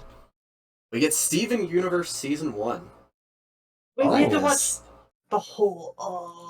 Whole I'm season. gonna be honest, not a huge fan of Steven Universe. I like the movie, and I like the later episodes towards the end of the show, but I'm not a fan of season 1. But I'll watch it. Yeah, season 1 was. It gets it. It gets it done. Mm-hmm. We can do that though. I never actually have seen all of Season 1. I've seen some episodes of Steven Universe. Oh, it's only 10 It's alright. episodes. Oh, That's that's not bad. That's not too bad. That's not And bad. they're We can do they're that 11 easily. minutes long. Mhm. Oh, Really yeah. not that bad. That is Scooby-Doo! Wait, which Scooby Doo is it? The live action? I'm assuming so. We'll have to ask Anchor. Anchor just said Scooby-Doo. All of Scooby Doo, all All episodes, Every episode, Ooh. every series, show. movie. Every We could watch movie. this. Ooh, there's what is it? There's the Swamp Monster Scooby Doo movie that's really good. There's the Hex Sisters one that's pretty good. There's there's an arcade. It's like they go to university and they get trapped in a game. That That one's one's pretty Cyber fun. Chase. That's a great I Yeah. love movie. That's like I will the ask for aliens. specific. That one's Alien Invasion. Yeah. I will ask for specifics. I'm pretty sure he's talking about the live action one, which is totally fun. I love that movie anyway. Yeah, but then we have So- to decide: is it the first live action or is it the second live action? It's the first. We're gonna do the first. yeah. Okay. I mean, the second one's fine. I mean, it's not as good as the first one. It's still good. I Or enjoy maybe it. they want to watch Scoob, but I don't know. But no, we're not watching Scoob. Don't Put my watch foot down the on that one. Scoob. He put Scooby-Doo, or he put Scooby-Doo, so that's why. Oh, hey, look. The Thing, 2011 prequel for the kill count. Nice. Nice. Do you have a link for that? For the kill count? For the Or- trailers. For the trailers, Maybe. I will send that to the chat in a second. Steven Universe Season 1 trailers? Is there even a trailer for this? I get. There might be I know there's like previews. I don't know what they're called. I Not trailers. guess Teaser trailers, yeah, I guess. we'll do the series teaser. Um, Yeah, I would do the older one. it's only 30 seconds, so I'll put it in group too. Have you guys seen the original designs for the gems? No. Arrow It's is ugly in my opinion. it's what is it? Who? Oh gosh. Who was the artist that did that? Was I it? like that I put in Scooby Doo and Hex Girls came up Rebecca because I'm Schur? pretty sure I looked them up plenty of times. No, it was there was an artist who I think it's the same artist who did, was it Adventure Time? Did the original one? Oh, they looked very similar. There was something. There was another show that has the very similar style to what they originally drew Steven Universe as, and they also made a game out of it. Have you ever? It's called like something Wizards. Like I do not know the behind the scenes of Steven Universe at all. Epic But Spell Wars. That's what it was called. I'll try and because I want to make movie club more like technical like background stuff, so or add more of that stuff. So I'll try my best doing some. So Yeah. No, luckily that's a month away, so I got some time to do it. Next week I have to do all of. Yeah. There is, and I totally forgot. I remember seeing it on TikTok. There is actually somebody who created a One Piece thing where it is like he went through, or they went through all of One Piece, and what they did is they took out all the fluff that was in there, Oh and so it's yeah. actually from like the first episode to current, it is all the stuff just without like the fluff. Like if there is unimportant like side adventures or something like that, he takes all of it out and it's like the main story of everything. That's I pretty think I've cool. seen that too. I It's don't still mind pretty long. I don't mind the fluff. It can be enjoyable as like an interaction, and there's not too much, so I don't have to worry about that much. It's just a lot, so. Ooh. But we got like 40 episodes we have. Yeah. If you guys do the newest One Piece movie with our lovely VTuber lady, Amelie, I would love to watch that with you guys. Yeah. I'm down to watch that We'll one. get that at some point. Wait, We are so far up. One Piece Red is what she's talking about. No, but what is? Amelie. I know who What's up? Amelie is. I love Amelie, but like, what does she do? She voices a character. Yeah, No way. she voices Uta. Uta, yeah. Yeah, Uta, the main girl character there. It's unfortunate in the movies they don't actually use her songs. It's just her as a voice actress for like the English version. So they use Otto's like voice and stuff, which she still has a beautiful singing voice. But yeah. I was kind of hoping that Amelie would get to like sneak a little something in there. But I think it was during COVID. What the movie? Or it was like afterwards. Yeah, it's something along the lines to where I think it took longer to do the English version than the Japanese version did. But yeah, we'll get there in time. Mm-hmm. We're still so far. We're not even. We haven't broken the 100 episode mark. We'll be at 97, but at the end of this one. But yeah, no. Whenever you guys get to that point, I will totally join in for that movie. Totally. Gladly to help or have people come on. So, but yeah, let's watch this 30-second teaser trailer. I guess this is the best we can do for Steven News. So. Yeah. For Steven Universe. Steven Universe. Mm-hmm. I do feel bad. I do know the last season of Steven Universe was rushed. Yeah. And they're it's why it kind of felt very weird. I heard the movie was really good.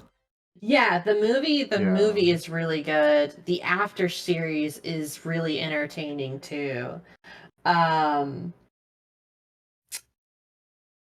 That trailer does but the not last do the much, last but so I didn't do from much. from what I've read from Rebecca's like interviews and stuff like that is the stuff that was supposed to happen in season 4 was actually supposed to be, I think, like a season 5 or season 6 thing. Like you were supposed to be introduced to the main like characters and stuff, like I guess antagonists during that Yeah. show, but it wasn't supposed to develop as quickly as they were in season 4, because I think they had gotten word that it's like, hey, Cartoon Network after this season is kind of cutting it. yeah. But that was Steven Universe. Very quick teaser trailer. There's not really much to say. Steven Universe. It's about a kid with it's about gems and stuff like that. There's like aliens. Yeah. Not much to talk Oh, you about should with that show. trailer. You should. Well, I was gonna say you should show the opening, but maybe not. That might be pushing copyright a little bit too much. We can And we can show Steven! without the song. Just mute the song. Yeah, we can do that. One sec. We'll have a sing along. Ooh, little karaoke night. There you go. Oh God. Let me put this trailer in. Let's do the Scooby Doo trailer, then we'll do that. I would love. So, Oh, drunk karaoke nights. Yo, I would do it. sadly, I don't drink, but You don't have to drink. You can drink juice. It's fine. If you I'll want. drink juice. Yeah. We'll I'll get drink you. juice. What is it? That's fine. It's Virgin Bloody Mary. Is that it? Yeah. I mean, that's just tomato juice. So yeah. can I have like a Slurpee instead? It's basically just a virgin Well- daiquiri. Yeah, we'll get you some like Yeah. shaved ice or something. Dude, I love shaved ice. So I'm excited. What flavor? All of it. Probably. So if I do a Slurpee at like 7-Eleven, I love to do the Coca-Cola and cherry. Basically, Okay. a cherry Coke. You guys ready to watch Scooby Doo? Yeah, let's do it. Let's do it. Scooby Dooby Doo. Copyright. Hey, guess Sorry, what? you can't do I also upped the audio, so people actually might be able to hear it this time. that. I think I still have this on VHS. This is how old this movie is. Is this the one where? No, this is the one where they go in the cave. The hell's kind of trailer is this? What the fuck was that? Oh, yeah. Sorry. His name is Matthew. Matthew Lillard. Yeah. He's in a new show that they're making. Oh, he's in the Five Nights at Freddy's Five movie. Nights at Freddy's. Yeah. Yeah. Which we'll probably end up talking about at some point. Oh my god, Oh, yeah. sure. I Comes out need- in October. So. One of us is gonna have to sneak in with a cam. I know, right? I don't. Sneak in with a cam and yeah, let's do it. Here's a live reaction, guys. We're all VTubers. I don't know who we are. Like, yeah, exactly. This is such a weird trailer. Oh, that's- especially since it is weird. I'm muted, so I'm just looking Yeah. at the pictures. Joke's on you, I don't have it muted. Fuck it.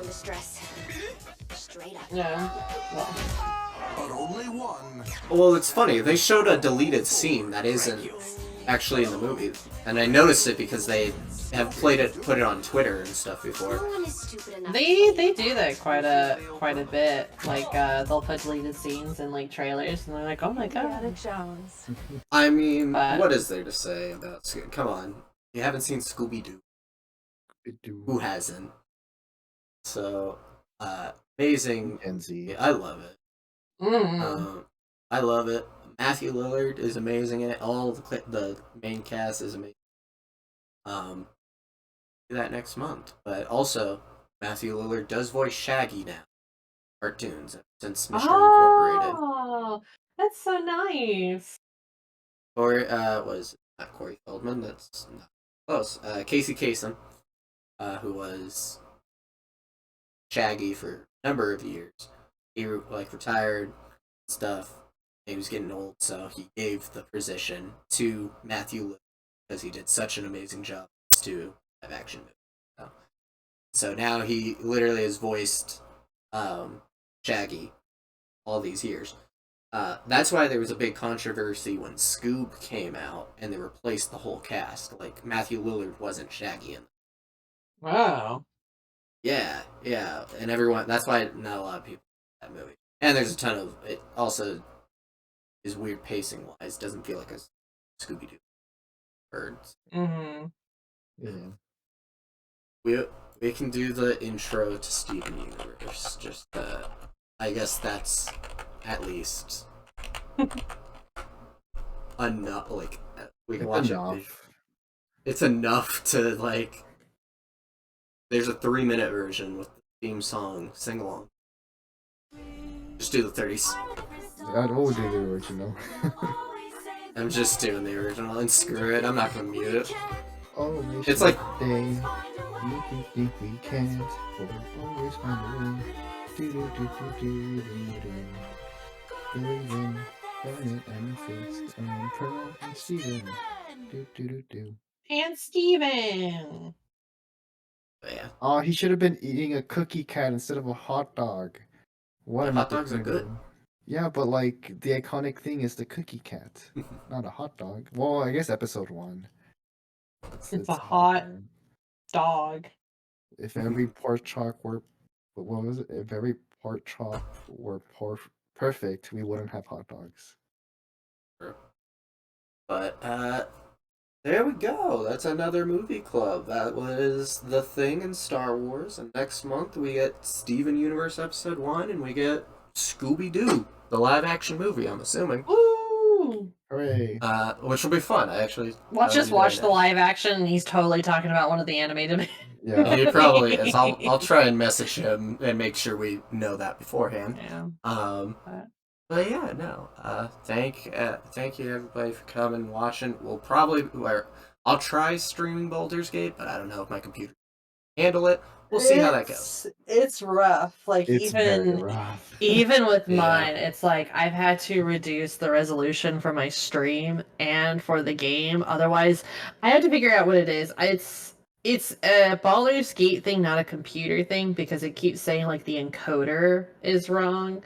Okay. Was stuff. So it's like you're not actually getting frame drops, but your encoder can't keep up or something along those lines. So it's kind of like one of those things. I think Armored Core is having the same issue right now too with stuff. Okay.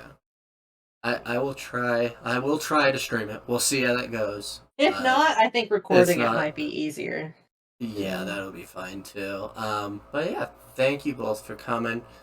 If you guys want to, I know you're streaming right now. If you guys want to plug your stuff here as well for the video that will be up on YouTube at some point. I will try and get there quickly. But if you guys want to plug your guys' things, just so find you, go ahead. Yeah, once again, I am Alagar, your local Doodlehan VTuber here. I do mostly variety game stuff, so I have played RimWorld in the past, which is actually pretty fun and also depressing because it's a game I cannot beat. Right now I'm stuck into Baldur's Gate. I still have to finish Cult of the Lamb.